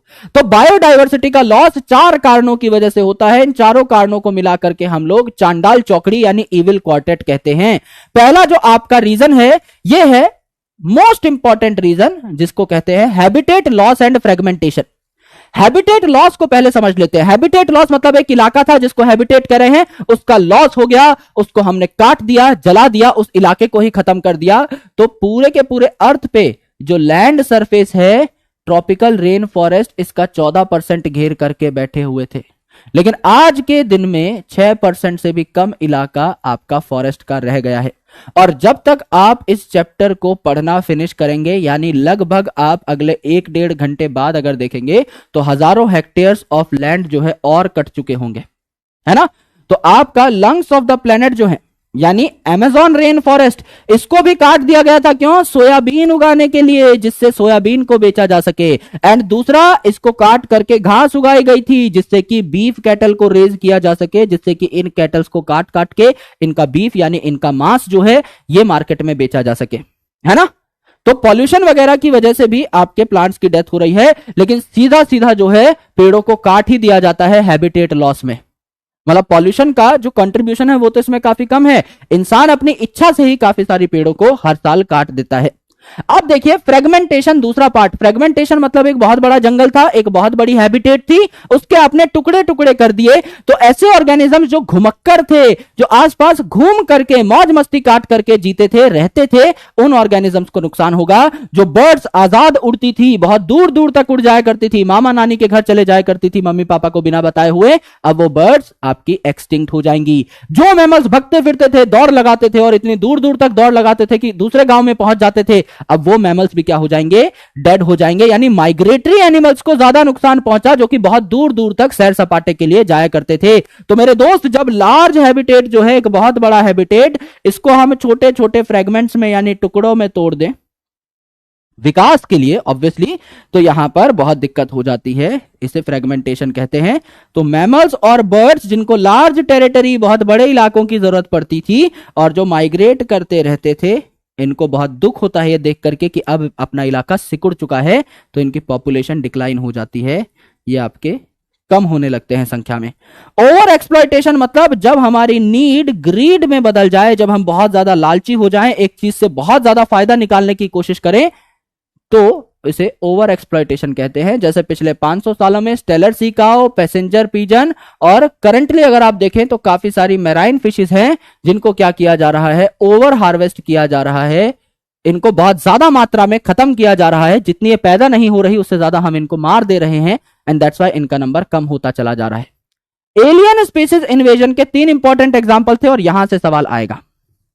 पहला सवाल यह आएगा कि सबसे इंपॉर्टेंट रीजन क्या है बायोडाइवर्सिटी लॉस का? Habitat loss and fragmentation. दूसरी इंपॉर्टेंट चीज यहां पर एलियन स्पीसीज इन्वेजन के 3 एग्जांपल्स। सबसे पहला, एक बड़ा मछला दिखाया था मैंने आपको जानबूझ के, जिससे आपके दिमाग में विजुअल मेमोरी डेवलप हो।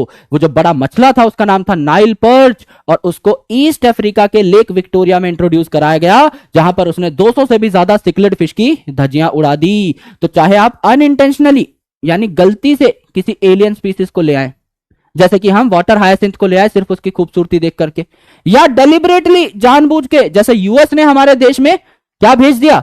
अपना ग्रास भेज दिया कि हाँ भाई पार्थिनियम जाओ ग्रो करो। तो डेलिबरेटली जानबूझ के या बिना जानबूझ के भी ये काम हो सकता है। फॉर एग्जांपल नाइल पर्च जो है, ये lake Victoria of east Africa में क्या हुई? इंट्रोड्यूस कराई गई, जिससे कि more than 200 species of cichlid fish जो थी उस लेक में इनको गायब होना पड़ा। प्लांट की अगर आप बात करें तो कैरेट ग्रास जो है, जिसको हम पार्थिनियम कहते हैं, लेंटाना जो है, एंड इसके अलावा आपका वाटर हायासिंथ जिसको आइसोर्निया कहते हैं, ये भी आपका जिस भी वाटर बॉडी में जाते हैं आइसोर्निया, वे वहां पे ग्रो करते हैं, अकेले ही ग्रो करते हैं, बाकी सभी को ग्रो नहीं करने देते। फिर अगर अफ्रीका से लाई हुई कैट फिशेज आप डालेंगे हमारे रिवर में, जिसका नाम है क्लेरियास गैरीपाइनस, इस क्लेरियास गैरीपाइनस यानी अफ्रीकन कैटफिश को अगर आप हमारे रिवर्स में डालेंगे तो उनमें रहने वाली इंडिजीनियस कैट फिशेज, इंडिजीनियस मतलब वहीं रहने वाली, उनको डर लगेगा, थ्रेट लगेगा। को एक्सटिंक्शन मतलब ऐसे ऑर्गेनिज्म जो ऑब्लिगेटरी वे में यानी कंपलसरी वे में साथ रहते हैं। मेरा बेस्ट फ्रेंड है तो सिर्फ मेरे साथ रहेगा, मैं अगर उसको ऐसे आंखें दिखा दूंगा ना बड़ी बड़ी, किसी और से बात कर रहा होगा, तो वो उसको छोड़ करके फटाफट मेरे पास आ जाएगा, क्योंकि मेरा बेस्ट फ्रेंड है, मेरे ऊपर उसका हक है, उसके ऊपर मेरा हक है। ये एक ऑब्लिगेटरी रिलेशनशिप है ना। वो अगर किसी और से बहुत ज्यादा देर तक बात करेगा और मुझे अगर अकेला खड़ा करके कहीं पे चला जाएगा, तो आकर के सॉरी बोलेगा, उसको सॉरी बोलना पड़ेगा कि सॉरी भाई, उसने मेरे को रोक लिया था इसलिए मैं रुक गया था, उसको सॉरी फील होना चाहिए, है ना। और आपको स्पेशल फील होना चाहिए। जब एक ऑर्गेनिज्म दूसरे के साथ कंपलसरी रिलेशनशिप में रहता है, तो जब एक की डेथ हो जाएगी तो दूसरा ऑटोमेटिकली मर जाएगा, क्योंकि इनकी लाइफ साइकिल से एक दूसरे पे क्या करती हैं, डिपेंड करती हैं, एक दूसरे से जुड़ी हुई होती है। तो समझ लीजिए कोई होस्ट फिश है या कोई होस्ट एनिमल है, अगर वो एक्सटिंक्ट हो गई तो उस पे सर्वाइव करने वाला पैरासाइट भी एक्सटिंक्ट हो जाएगा। कोई पॉलिनेटर है, ये एक्सटिंक्ट हो गया तो वो जिस प्लांट को पॉलिनेट कर रहा था ये भी ऑटोमेटिकली एक्सटिंक्ट हो जाएगा। ये हमारी अभी तक की बातें हैं, ये हमारी अभी तक की चर्चाएं हैं, हाँ या ना, फटाफट बताइए। यहां तक सबको सारी चीजों की क्लैरिटी है? ऑल गुड, ऑल सेट, सबको सारी चीजें समझ में आई, यस और नो, जिससे कि हम लोग सवालों की ओर बढ़ सकें। सबसे इंपॉर्टेंट टॉपिक यहां पर पहली 3 लाइनें थी, बस पहला इंपॉर्टेंट टॉपिक पहली 3 लाइनें, ये लॉस ऑफ बायोडाइवर्सिटी से क्या क्या हो सकता है। तो मैंने 3 ऑर्गेनिजम्स का एग्जांपल यहां पर दिया। एक पेड़ है जिसपे एक इंसेक्ट डिपेंड करता था, तो पेड़ की डेथ हुई तो कुछ टाइम बाद इंसेक्ट की भी डेथ हो गई। इंसेक्ट के ऊपर पैरासाइट डिपेंड करता था, तो इंसेक्ट मरा तो पैरासाइट भी खत्म। तो पैरासाइट खत्म तो डिजीज साइकिल इफेक्ट हुई, इंसेक्ट खत्म तो पेस्ट साइकिल डिस्टर्ब हुई, प्लांट खत्म तो प्रोडक्टिविटी गिरी, और प्लांट जो है वो आपका वाटर साइकिल को बैलेंस रखता है, पानी को एब्जॉर्ब करता है, तो जो आपका सूखा था वो भी पड़ा प्लांट के मरने से, और वाटर साइकिल भी डिस्टर्ब हुई। That's it. ये पॉइंट अगर आपको याद है तो बाकी सारी तो हम लोगों ने जनरल बातें पढ़ी हैं, कुछ यहां पे तोड़-फोड़ कॉन्सेप्ट हम लोगों ने नहीं पढ़ा है। Understood? All clear? All good? बढ़िया बढ़िया बढ़िया बढ़िया। क्योंकि एनसीईआरटी ना it's a very small book, तो इसको गहराई में पढ़ना पड़ता है ना। You need to have vertical knowledge of NCERT. Horizontal अगर आप पॉइंट्स याद करके चले जाओगे, रट्टा मार के चले जाओगे और क्वेश्चन जरा सा भी घुमा के दिया तो खेल खत्म हो जाएगा। लेकिन मेरे दोस्त जब आप वर्टिकली पढ़ते हो ना, किसी चीज को समझते हो अलग अलग एग्जांपल्स को ले लेके, तब आपको मजा आना शुरू होता है। पहला सवाल आपकी स्क्रीन के ऊपर ये रहा, इविल क्वार्टेट यानी चांडाल चौकड़ी क्या है? चांडाल चौकड़ी क्या है मेरे भाई? 4 मास एक्सटिंक्शंस के, आज तक सिर्फ 4 मास एक्सटिंक्शंस हुई हैं। 4 रीजन बिहाइंड इवोल्यूशन, इवोल्यूशन के 4 रीजन हैं। 4 reasons behind biodiversity loss, biodiversity loss के 4 रीजन। या मोस्ट इंपॉर्टेंट क्लोरोफ्लोरोकार्बन्स हैं जो कि ओजोन लेयर को डिस्टर्ब करते हैं। मेरे भाई इसमें तो कुछ है ही नहीं, ये तो आपसे चैप्टर का नाम ही पूछ लिया बस। पैरासाइट क्या होते हैं? पैरासाइट मतलब ऐसे ऑर्गेनिजम्स जो कि फ्री लोडर कहलाते हैं, मतलब खुद का खाना नहीं बनाते, या तो आपके शरीर के ऊपर चिपक के आपका खून चूसेंगे या आपके शरीर के अंदर बैठ के अंदर से आपका खून चूसेंगे, लेकिन आपसे ही अपना न्यूट्रिशन लेंगे, खुद ब खुद खाना नहीं बनाएंगे, है ना। एहसान फरामोश है, ऊपर से आपके अंदर बीमारी भी कॉज करेंगे। इसीलिए जब पैरासाइट गायब हो रहा था तो डिजीज साइकिल इफेक्ट हो रही थी, है ना। उत्तर क्या हो जाएगा? 4 reason behind biodiversity loss. 4 reasons क्या क्या थे? सबसे important habitat loss and fragmentation, दूसरा ओवर एक्सप्लॉयटेशन, तीसरा एलियन स्पीसीज का इन्वेजन, और चौथा आपका को एक्सटिंक्शन। ये 4 रीजन थे। सी फॉर चूरा बच्चन is going to be the right answer. 88% लोगों ने कर दिया है।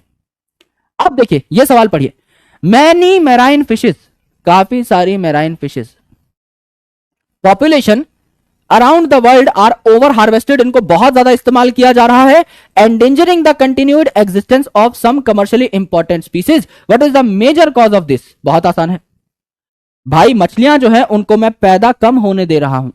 मेरे पास 1000 मछलियां हैं, वो 1100 हुई, मैं 1000 बेच करके आ गया। अब वो 100 मछलियां हैं, वो इतना अपना नंबर कैसे बढ़ाएंगी? अगर 1000 से 1100 हुई, सिर्फ 10% बढ़ी, तो 100 से 110 ही तो होंगी, तो उनका नंबर काफी कम हो गया है अब। तो मैंने अपनी लालच के चक्कर में सारी मछलियों को क्या किया, एक बार में ही बेच डाला, जिससे कि कुछ इंपॉर्टेंट स्पीसीज थी मछलियों की, वो भी मार करके मैंने मार्केट में बेच दी। अब वो स्पीसीज एक्सटिंक्ट होने की कगार पर हैं। इसको आप कौन से डोमेन में रखोगे? एलियन स्पीसीज इन्वेजन, को एक्सटिंक्शन, ओवर एक्सप्लॉयटेशन या हैबिटेट लॉस एंड फ्रेगमेंटेशन? नाम से ही पता लग रहा है आप किसी चीज को क्या कर रहे हो, ओवर हार्वेस्ट कर रहे हो, बहुत ज्यादा इस्तेमाल कर रहे हो, लालची बन रहे हो। तो लालची बन रहे हो तो ओवर एक्सप्लॉयटेशन हुई ना।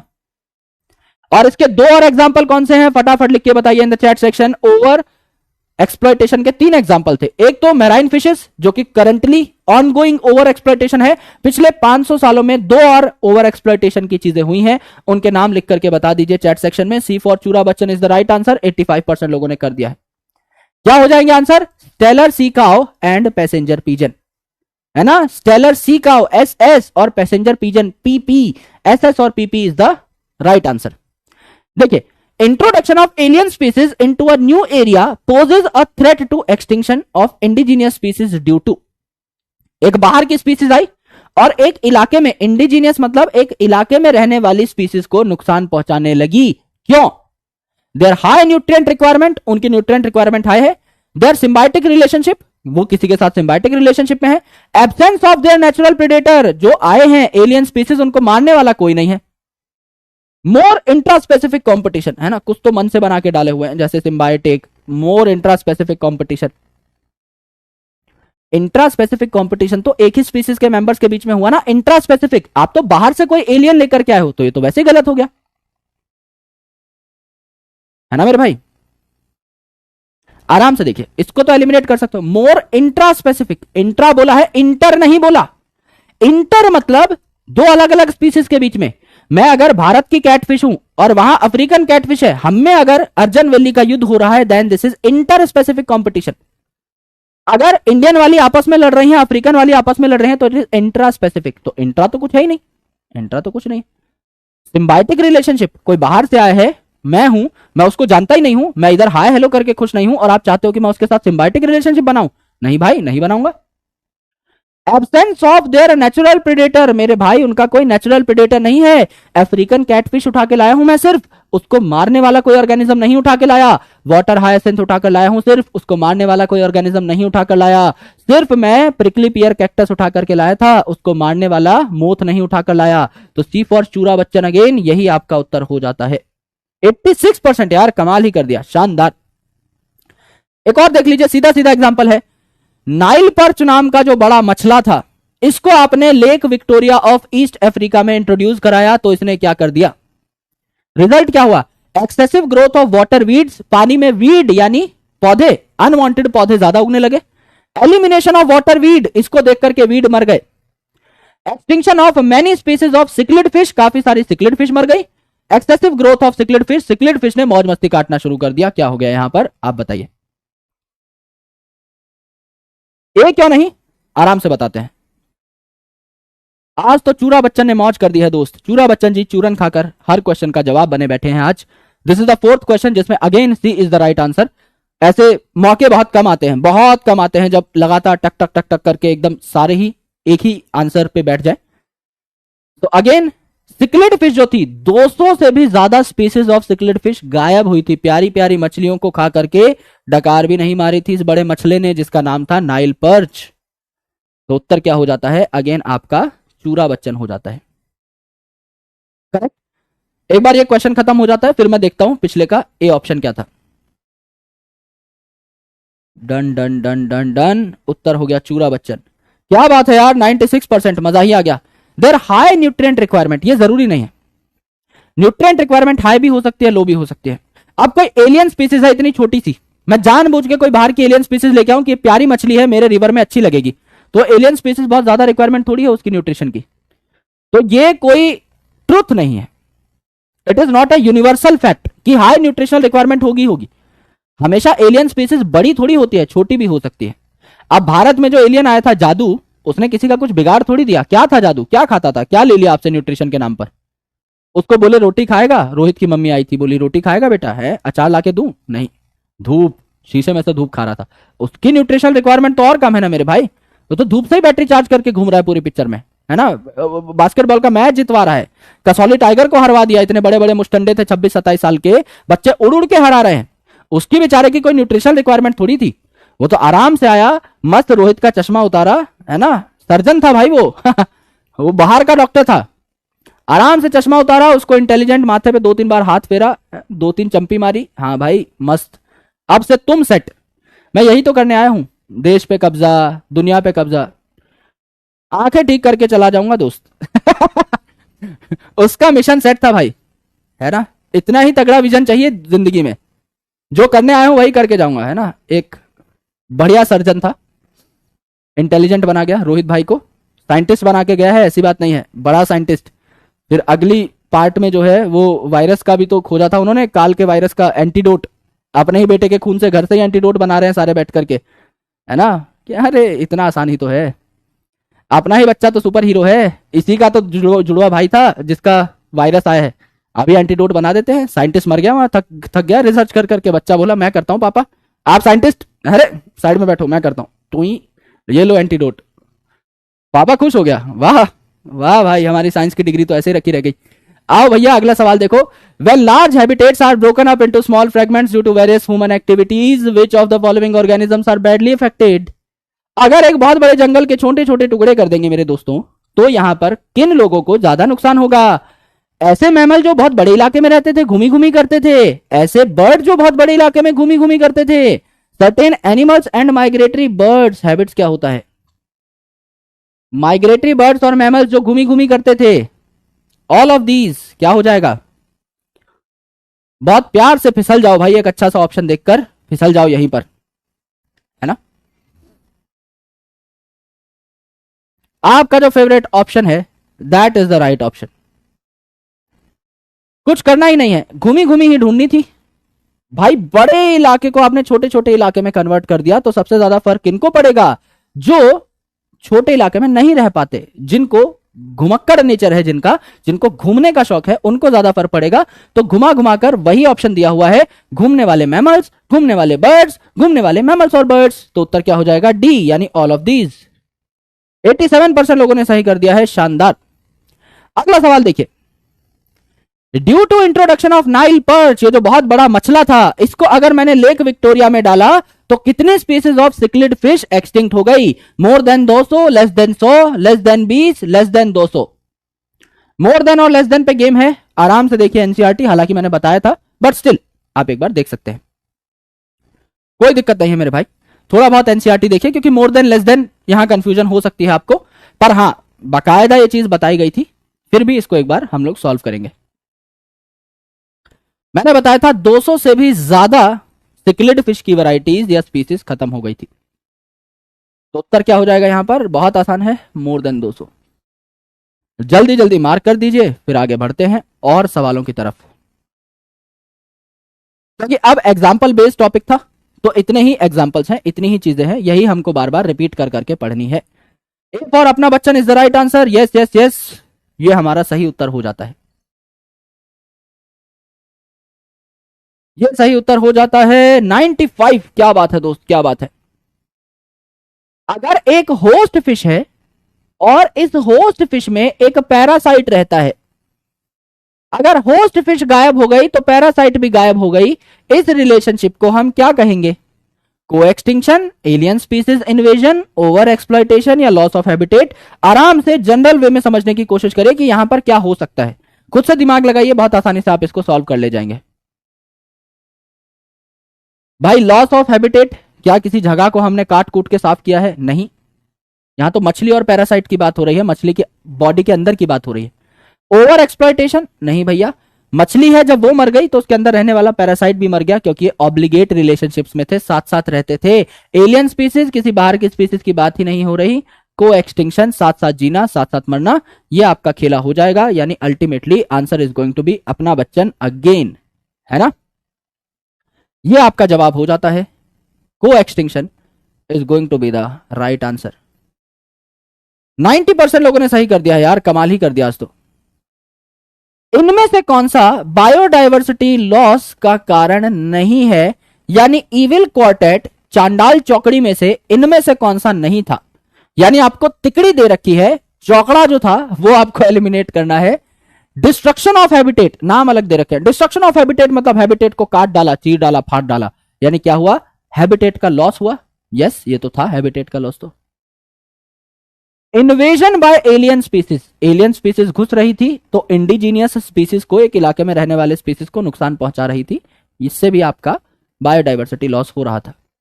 Over exploitation of natural resources, natural, हम भी तो नेचुरल रिसोर्सेज है मेरे भाई, हमारे भी तो रक्षा करो, है ना। फिल्म रॉकस्टार में जो है गाना है ना, कि जो नेचर के रक्षक है वो भाई मेरी भी रक्षा करो, क्योंकि मैं भी नेचर हूं, and that is obviously right, हम लोग भी तो नेचर के ही पार्ट है।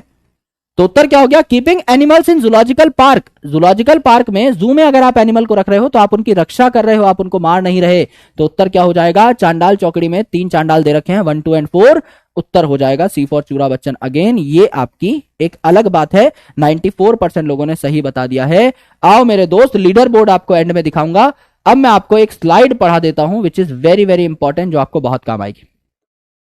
यहां तक आप लोगों ने आज क्वेश्चन में बहुत अच्छा प्रदर्शन किया है, मुझे बताइए यहां तक की बातें सबको क्लियर हैं? एक बार तारा रारा इन द चैट सेक्शन प्लीज, एक बार फटाफट लाल कलर के दिलों की बारिश कर डालिए, जिससे कि मैं आपको आगे ये वाला टॉपिक पढ़ा सकूं कि why we need to conserve biodiversity. हमें अब लोगों को कन्विंस करना है।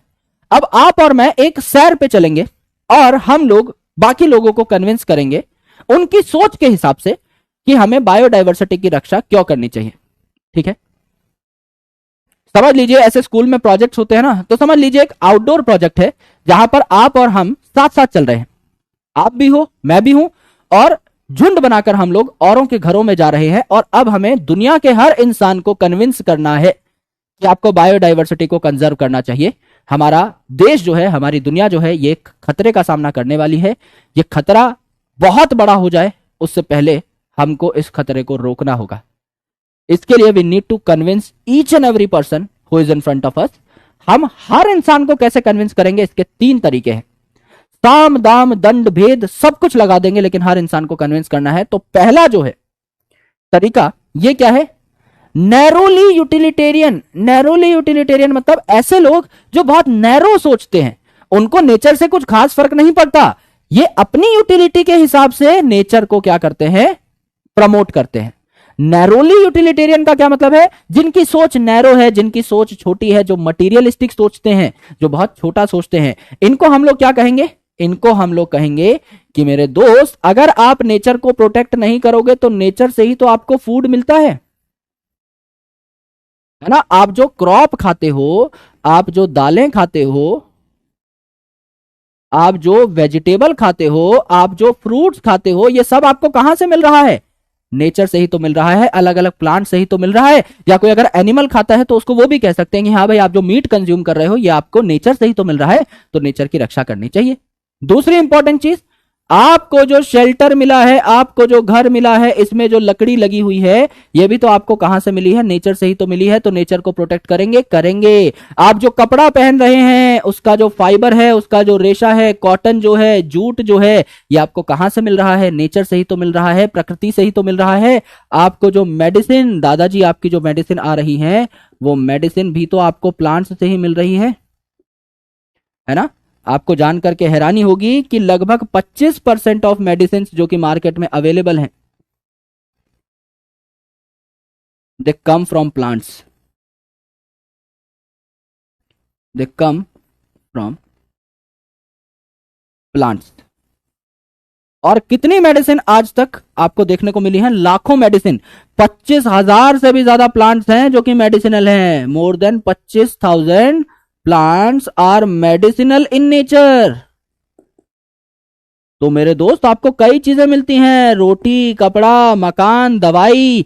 दादाजी आप जो इत्र इस्तेमाल करते हैं, आप जो परफ्यूम इस्तेमाल करते हैं, वो भी आपको पेड़ों से ही मिलता है। परफ्यूम मिलता है, डाई मिलती है। एक डाई का नाम बताइए जो आपने पढ़ी हुई है बायोलॉजी के अंदर, है ना, चैप्टर 11, मतलब क्लास 11th में चैप्टर मॉर्फोलॉजी में एक डाई है, एक ही डाई है, उसका नाम बता दीजिए चैट सेक्शन में। तब तक परफ्यूम है, डाई है, आपका और क्या हो सकता है? अलग अलग चीजें हैं, रेजिन है, गम है, स्पाइसेस हैं, मसाले हैं। ये सब असली मसाले, सच सच ये जो आपको नेचर से मिल रहे हैं, ऐसी लाखों चीजें हैं जो आपको नेचर से मिलती हैं। तो नेचर को तो प्रोटेक्ट करना बनता है ना भैया, बिल्कुल बनता है। तो इनको ये छोटी छोटी चीजें हम लोग गिनाते हैं, एकदम छोटी छोटी चीजें गिनाते हैं। इंडिगो फेरा एकदम करेक्ट है, इंडिगो फेरा की बात हुई थी, यस। तो ये सारी चीजें आपको मिलती हैं, प्लस हम लोग और नई नई चीजें खोज रहे हैं। अगर आप नेचर की रक्षा करेंगे तो नेचर से और भी चीजें हमको मिलेंगी। इसको हम कहते हैं बायो प्रोस्पेक्टिंग। पीवाईक्यू का सवाल है। बायो का मतलब लिविंग ऑर्गेनिजम्स, जिंदा ऑर्गेनिज्म, और प्रोस्पेक्टिंग का मतलब ढूंढना, खोजना, छानबीन करना। तो अगर आप किसी प्लांट को ढूंढ रहे हैं, आपने एक प्लांट देखा, भाई हमको कैसे पता लगा कि मिर्ची का जो पौधा है इससे हमें मिर्ची नाम का मसाला मिलेगा?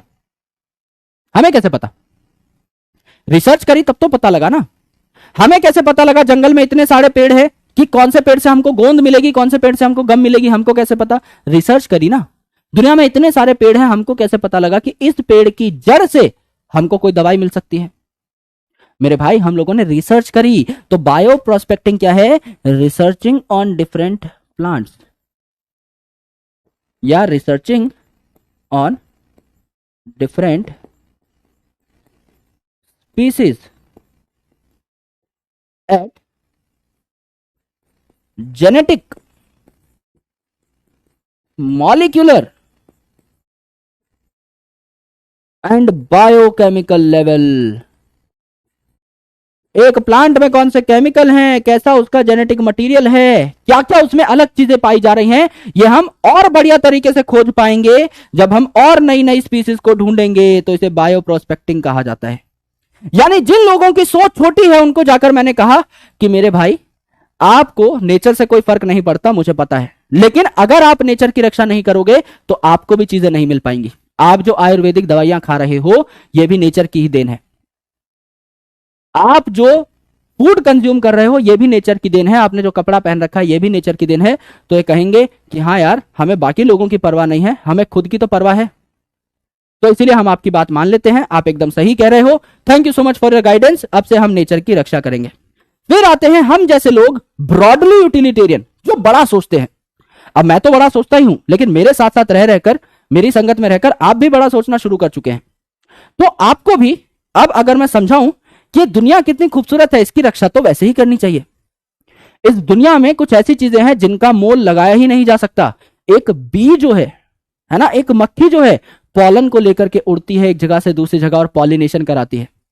उस पॉलिनेशन के बाद खूबसूरत नेचर और खूबसूरत हो जाता है, चारों ओर फूल ही फूल खिल जाते हैं।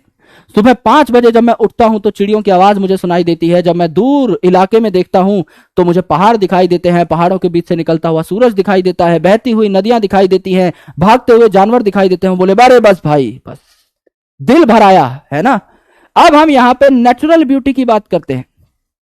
अब हम यहां पर बड़ी सोच की बात करते हैं। हम छोटा मोटा नहीं सोचेंगे कि यार हमको च्यवनप्राश मिलता है, हमको लकड़ा मिलता है, नहीं भाई, हम बड़ा सोचेंगे, है ना। पॉलिनेशन, आहा हा क्या शब्द है। यहां भाई पढ़ाई लिखाई सारी झलक गई बचपन से अभी तक की, कि पॉलिनेशन कराते हैं भाई जानवर खुद, इनको तो बचाना ही चाहिए, है ना। उसके अलावा अगर आप देखोगे वॉकिंग ऑन ग्रास, आहा क्या बात है दोस्त, जिंदगी का स्वाद यहीं आ गया। वॉकिंग ऑन ग्रास, घास पे चलना,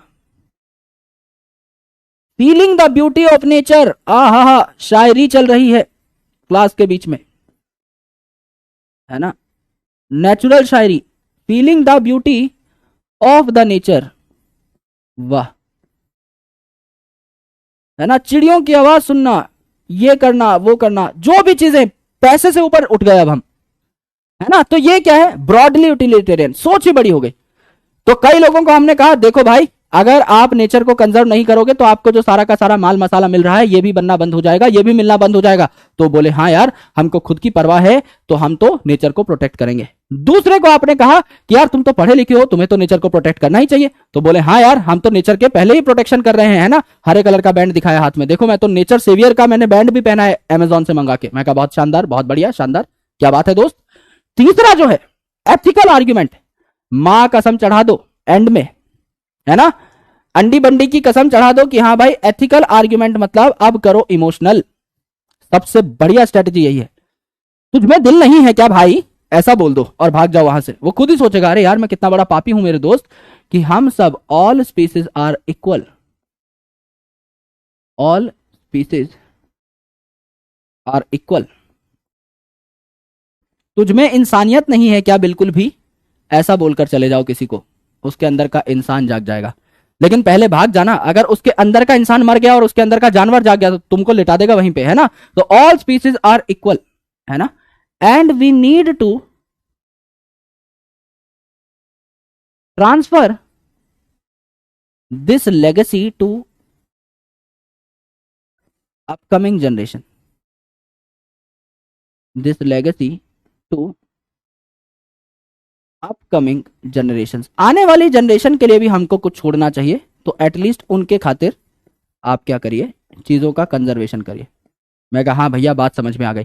यहां पे अगर आप देखें तो 20% ऑक्सीजन जो है ये कौन बनाता है, of earth is made in lungs of earth. सबसे ज्यादा ऑक्सीजन यही है, तो इन्हें कहा जाता है लंग्स ऑफ अर्थ। यानी कौन है ये, अमेजॉन रेन फॉरेस्ट। तो ये ऑक्सीजन जो है इसमें भी तो आप ऊपर उठ गए ना नॉर्मल चीजों से। इस ऑक्सीजन का मोल आप चुका थोड़ी सकते हो। मार्केट में जाकर के आप सब्जी पैसा देकर खरीद सकते हो, फल पैसा देकर खरीद सकते हो, लकड़ी खरीद सकते हो, फाइबर खरीद सकते हो, एवरीथिंग यू कैन परचेज। लेकिन मेरे भाई ये ऑक्सीजन थोड़ी पैसा देकर खरीद सकते हो। अब आप बोलोगे सर कोरोना में तो सिलेंडर बिक रहे थे। आप खुद सोच के देखो, अगर उस सिलेंडर को खरीदने के लिए आपने जितना पैसा दिया, आपने जिंदगी भर जितनी ऑक्सीजन फ्री में ले ली है, अगर सिर्फ ऑक्सीजन का भी आपको पैसा देना पड़ जाए, you would never be able to pay that. दुनिया का सबसे अमीर जो आदमी है वो भी पे नहीं कर पाएगा। रॉबर्ट कॉन्स्टेंजा नाम के एक साइंटिस्ट थे जिन्होंने पूरी दुनिया में, है ना, जितनी भी चीजें हैं उनका जो आप इस्तेमाल करते हो पैदा होने से लेकर मरने तक, उन सबकी कॉस्ट निकाली थी। और वो कॉस्ट कितनी आई होगी, अंदाजा लगाना चाहते हैं आप? वो कॉस्ट आई थी 33 trillion US dollars. 33 trillion US dollars. हमारे देश की, पूरे देश की जो जीडीपी है that is less than 5 trillion. सोच के देखो, पूरे देश की जीडीपी 33 ट्रिलियन। दुनिया का जो सबसे अमीर आदमी है, एलॉन मस्क बोल लो, जेफ बेजोस बोल लो, वो ट्रिलियनर नहीं है। इस दुनिया ने अभी तक कोई भी फॉर्मल ट्रिलियनर नहीं देखा है जिसकी प्रॉपर्टी पब्लिक में अवेलेबल हो, जिसने अपनी प्रॉपर्टी का पूरा लेखा जोखा, पूरा हिसाब किताब दे रखा हो। दुनिया में आज तक कोई ट्रिलियनर नहीं हुआ है। और 33 ट्रिलियन की तो आप oxygen, pollination, formation of soil, सिर्फ ये जो नॉर्मल चीजें अर्थ में हो रही हैं, अगर इसका पैसा लगता होता तो 33 ट्रिलियन एक आदमी को देना होता। यानी अगर प्रकृति अपने पैसे मांगने लग जाए तो इस दुनिया में एक भी आदमी ऐसा नहीं है जो जिंदा रहने का हकदार हो। एक भी आदमी, कोई जिंदा नहीं रह पाएगा। तो इन चीजों को जो हम बहुत ग्रांटेड लेते हैं, बहुत मुफ्त में जो हवा खींच रहे हैं सुबह सुबह उठ करके, we need to be very very thankful to the nature. We need to be very very thankful to God, अगर आप भगवान में मानते हैं। अदरवाइज अगर आप कुदरत में मानते हैं, जो कि आपको मानना पड़ेगा क्योंकि इसने आपको बहुत कुछ दिया है। तो मेरे भाई कोई जिंदा नहीं रह पाएगा। अंबानी क्या बात कर रहे हैं यार, 100 बिलियन की प्रॉपर्टी है उनकी, है ना, 1 ट्रिलियन से अभी भी 10 गुना कम। और 33 ट्रिलियन उनको एक आदमी को देना पड़ेगा। पूरी फैमिली भी तो देखो उनकी कितनी बड़ी है। कोई जिंदा नहीं रह पाएगा अगर हमको एक एक पैसा देना पड़ा प्रकृति को। तो ये है आपकी ब्रॉडली यूटिलिटेरियन आर्ग्यूमेंट कि दुनिया से हमें कुछ ऐसी चीजें मिली हैं जो कि हम पैसे से तोल ही नहीं सकते। तो जिनकी सोच बड़ी है, ब्रॉडली यूटिलिटेरियन आर्ग्यूमेंट्स उनको देने पड़ते हैं। जिनकी सोच छोटी है, नैरोली यूटिलिटेरियन, ले भाई गोली खा, ये देख प्लांट से आई है, प्लांट को कंजर्व करेगा ना भाई, हाँ भाई करूंगा। तीसरा एथिकल आर्ग्यूमेंट, भाई देखो दुनिया है, ऊपर वाला सब देख रहा है, तुम पेड़ को काटोगे कोई तुम्हें आके काट देगा तो वो हिल जाता है। हाँ यार बात तो सही कह रहे हैं। एथिकल आर्ग्यूमेंट मतलब बाद में फिर कोई ऐसे आर्ग्यूमेंट लेके जाओ सामने वाले के दिमाग के लेवल के हिसाब से। अगर एकदम गधी बात कर रहा है तो उस जितने लेवल पे जाओ पहले, है ना, गधे जैसी बात करो, फिर उसको और अच्छे तरीके से समझ में आएगा। यस यस, ये बात है दोस्त। यहां तक हम लोगों ने बातें समझी। एक और छोटा सा टॉपिक पढ़ना चाहेंगे, बिल्कुल छोटा सा टॉपिक, 5 मिनट का टॉपिक, या कल पढ़ लेंगे चलो, है ना। ये हमारा आज का खेला समाप्त हुआ। यहां तक की बातें समझ में आई। क्या एनसीईआरटी की रीडिंग करें? भाई दुनिया में किसी भी चीज को हमें क्यों सेव करना चाहिए, इसके लिए 3 आर्ग्यूमेंट्स हैं। पहला, जिनकी सोच नैरो है, नैरोली यूटिलिटेरियन आर्ग्यूमेंट, जो कि मटीरियलिस्टिक सोच सकते हैं, है ना, चीजों को, पैसों से चीजों को लेने की कोशिश करते हैं कि भाई आपको फूड मिलेगा, दालें मिलेंगी, अनाज मिलेगा, फल मिलेंगे, आपको जलाने के लिए लकड़ी मिलेगी, फाइबर मिलेगा, कपड़े पहनने के लिए, कंस्ट्रक्शन मटेरियल मिलेगा घर बनाने के लिए, अदर इंडस्ट्रियल प्रोडक्ट बनेंगे, है ना, टेनिन, रेजिन, गम, सेंट्स, है ना, मसाले और भी कई चीज, और मेडिसिन भी आपको यहां से मिलेंगी। जितने भी मार्केट में मेडिसिन है, इनमें से 25% से भी ज्यादा जो ड्रग्स हैं ये आपके प्लांट से निकाले जाते हैं, और 25,000 से भी ज्यादा ऐसे प्लांट्स हैं जिनसे आज तक अलग अलग प्रकार की मेडिसिन निकाली जा चुकी हैं। तो 25 और 25,000 सीधा सीधा याद हो जाएगा। और बायो प्रोस्पेक्टिंग से आप और रिसर्च कर सकते हो, और भी नए नए प्लांट्स खोज सकते हो जिनसे आपको और चीजें मिले। ब्रॉडली यूटिलिटेरियन मतलब आपकी सोच ही ब्रॉड है, बड़ी सोच के आदमी हो आप। तो आप इकोसिस्टम सर्विसेज के बारे में सोचते हो। इकोसिस्टम सर्विस मतलब इस प्रकृति से, इस नेचर से हमको जो सर्विसेज मिल रही हैं free of cost, that are ecosystem services, right. जैसे कि दुनिया का 20% जो ऑक्सीजन है ये कौन बना रहा है? ये आपका अमेजॉन रेन फॉरेस्ट बना रहा है, अमेजॉन रेन फॉरेस्ट बना रहा है ना। पॉलिनेशन जो हो रही है ये भी नेचर खुद ही खुद कर रहा है। एस्थेटिक प्लेजर, है ना, जैसे कि नंगे पैर आप घास पे चल रहे हैं, आप अलग अलग फूलों को देख रहे हैं, बुलबुल का गाना सुन रहे हैं, बुलबुल लड़की का नाम नहीं है, बुलबुल मतलब चिड़िया का गाना सुन रहे हैं, तो ये बड़ी चीजें हो गई, इनके लिए आप पैसा नहीं देते, बहुत बड़ी चीजें हो गई, राइट। तीसरा एथिकल आर्ग्यूमेंट, मां की कसम चढ़ा दो एंड में, है ना, कि भैया दुनिया में बहुत सारी चीजें हैं, बहुत सारे लोग हैं जिनके साथ हम इस प्लेनेट पे रहते हैं, सब लोग बराबर हैं, किसी को नुकसान नहीं पहुंचाना चाहिए, है ना। तो फिलोसफिकल और स्पिरिचुअल एंगल का सहारा आप यहाँ पर ले सकते हो। सामने वाले को थोड़ा बहुत इमोशनल भी करना पड़े उसको कुछ समझाने के लिए तो कर सकते हैं, क्योंकि कई बार इमोशन बहुत अच्छा काम कर जाते हैं, है ना। बायोलॉजिकल लेगेसी इसको फ्यूचर जनरेशन को भी देना है। हालांकि अगली जनरेशन जैसी आएगी मुझे लगता नहीं कि उनके लिए पेड़ वेड़ बचाने चाहिए पर फिर भी यस, अगर बचाने पड़ जाएं तो हम बचाएंगे, एथिकल आर्ग्यूमेंट में उनका इस्तेमाल लेंगे। भाई अगली जनरेशन बहुत भली आएगी, भाई बहुत बढ़िया शानदार लोग आएंगे, उनके लिए पेड़ वेड़ बचाते हैं। अब हमारा लास्ट टॉपिक बचा हुआ है जिसको हम कहते हैं कंजर्वेशन ऑफ बायोडाइवर्सिटी। दो प्रकार के मेथड हैं, in situ method, ex situ method. In situ, इन जहां पे एक ऑर्गेनिज्म रह रहा है उसको वहीं प्रोटेक्ट कर डाला, इन सीटू। एक्स सीटू उसके इलाके में ही उसको थ्रेट है, वहीं पे खतरा है तो उसको बाहर निकाला। अगर प्लांट है तो बोटेनिकल गार्डन में रखा, अलग से गार्डन बना के। एनिमल है तो जूलॉजिकल पार्क यानी जू में यानी चिड़ियाघर में रखा। उस इलाके से उसको प्रॉब्लम है, वहां घुटन हो रही है, उसको निकाला, अपने इलाके से अच्छे से प्रोटेक्शन में रखा। यस, ये दो चीजें हम लोग करेंगे तो कल आपका सिलेबस खत्म हो जाएगा, कल आपका सारा का सारा मामला खत्म हो जाएगा। And I am not very very sure कि कल तक मेरा सेटअप सही होगा या नहीं, हो सकता है हमको एक रिकॉर्डेड क्लास लेनी पड़े, तो I am very sorry for that. मैं कोशिश करूंगा, मैं जान लगा दूंगा कि मुझे रिकॉर्डेड क्लास ना लेनी पड़े। मुझे आपके साथ बहुत वक्त चाहिए दोस्त। और कल मैं आपको शाम को पूरा का पूरा प्लान भी बताऊंगा हमारे नेक्स्ट क्लास में कि हम आगे आने वाले टाइम में क्या करने वाले हैं। डेट वाइज मैं आपको प्लान बताऊंगा कि इस डेट को ये लेक्चर आएगा, इस डेट को ये लेक्चर, इस डेट को ये लेक्चर, इस डेट को ये लेक्चर। जैसे आपके दिमाग में क्लैरिटी हो कि सर ये लेक्चर ना मेरे को देखने की जरूरत नहीं है, ये रिवीजन लेक्चर मेरे को आता है पहले से, तो इसमें मैं बैकलॉग कंप्लीट करूंगा। इस दिन आपकी छुट्टी होगी तो इस दिन मैं बैकलॉग कंप्लीट करूंगा। और ये लेक्चर मुझे लगता है मेरे को देखना चाहिए सेल साइकिल सेल डिवीजन का, तो इसमें मैं पक्का आऊंगा। तो आपको एक आइडिया लग जाएगा कि हाँ यार मस्त मजा आ जाएगा आपको। टिश्यू कल्चर भी कराऊंगा, प्लांट ब्रीडिंग भी कराऊंगा, सब कराऊंगा मेरे दोस्त, टेंशन मत लो। पर वो आपके सिलेबस से हट के चीजें हैं, कराऊंगा मैं सब, सब होगा, डोंट वरी, है ना। I am very much responsible for my work, तो उसमें आपको टेंशन लेने की जरूरत नहीं है। आपको कुछ ना कुछ बेहतरीन ही मैं देके जाऊंगा। लेकिन मेरे भाई वो टाइम के साथ वीडियोस आएंगी, तो कब कौन सी वीडियो आएगी इसका पूरा का पूरा प्लान आपको कल मिल जाएगा बढ़िया तरीके से। मैं कोशिश करूंगा कि मैं लाइव ही लूं, 99% देयर आर चांसेस कि अगर लैग भी हो तो मैं आकर के लाइव ही लूं। जैसे आज हल्का सा लैग हुआ 5 मिनट का, फिर भी मैं लाइव ही आया, लूंगा मैं लाइव ही। There are very good chances that I will be live with you, इसलिए मैंने जानबूझ के बहुत छोटा टॉपिक छोड़ा है। कल मुश्किल से आपका 1.5 घंटे में लेक्चर कंप्लीट हो जाएगा। फिर हम 15 मिनट जो है आपका आगे की बात करेंगे कि आपको आगे कौन कौन सा लेक्चर मिलने वाला है, किस सीक्वेंस में मिलने वाला है। एंड देन आफ्टर मैं आपसे एक प्रॉमिस लूंगा और उस प्रॉमिस को आपको पूरा करना है। यस यस यस यस, बढ़िया बढ़िया, शानदार। तो सच बता दो भाई, सबको 12th क्लास अच्छे से समझ में आई, सबको मजा आया? यस और no? We have taken a lot of extra classes और इस वजह से हमारा सिलेबस पूरा हो चुका है। अगर आप नंबर ऑफ लेक्चर्स देखेंगे तो किसी भी टीचर के कंपैरिजन में we have taken a lot of lectures, a lot of more lectures. बहुत सारे लेक्चर्स हमने लिए हैं,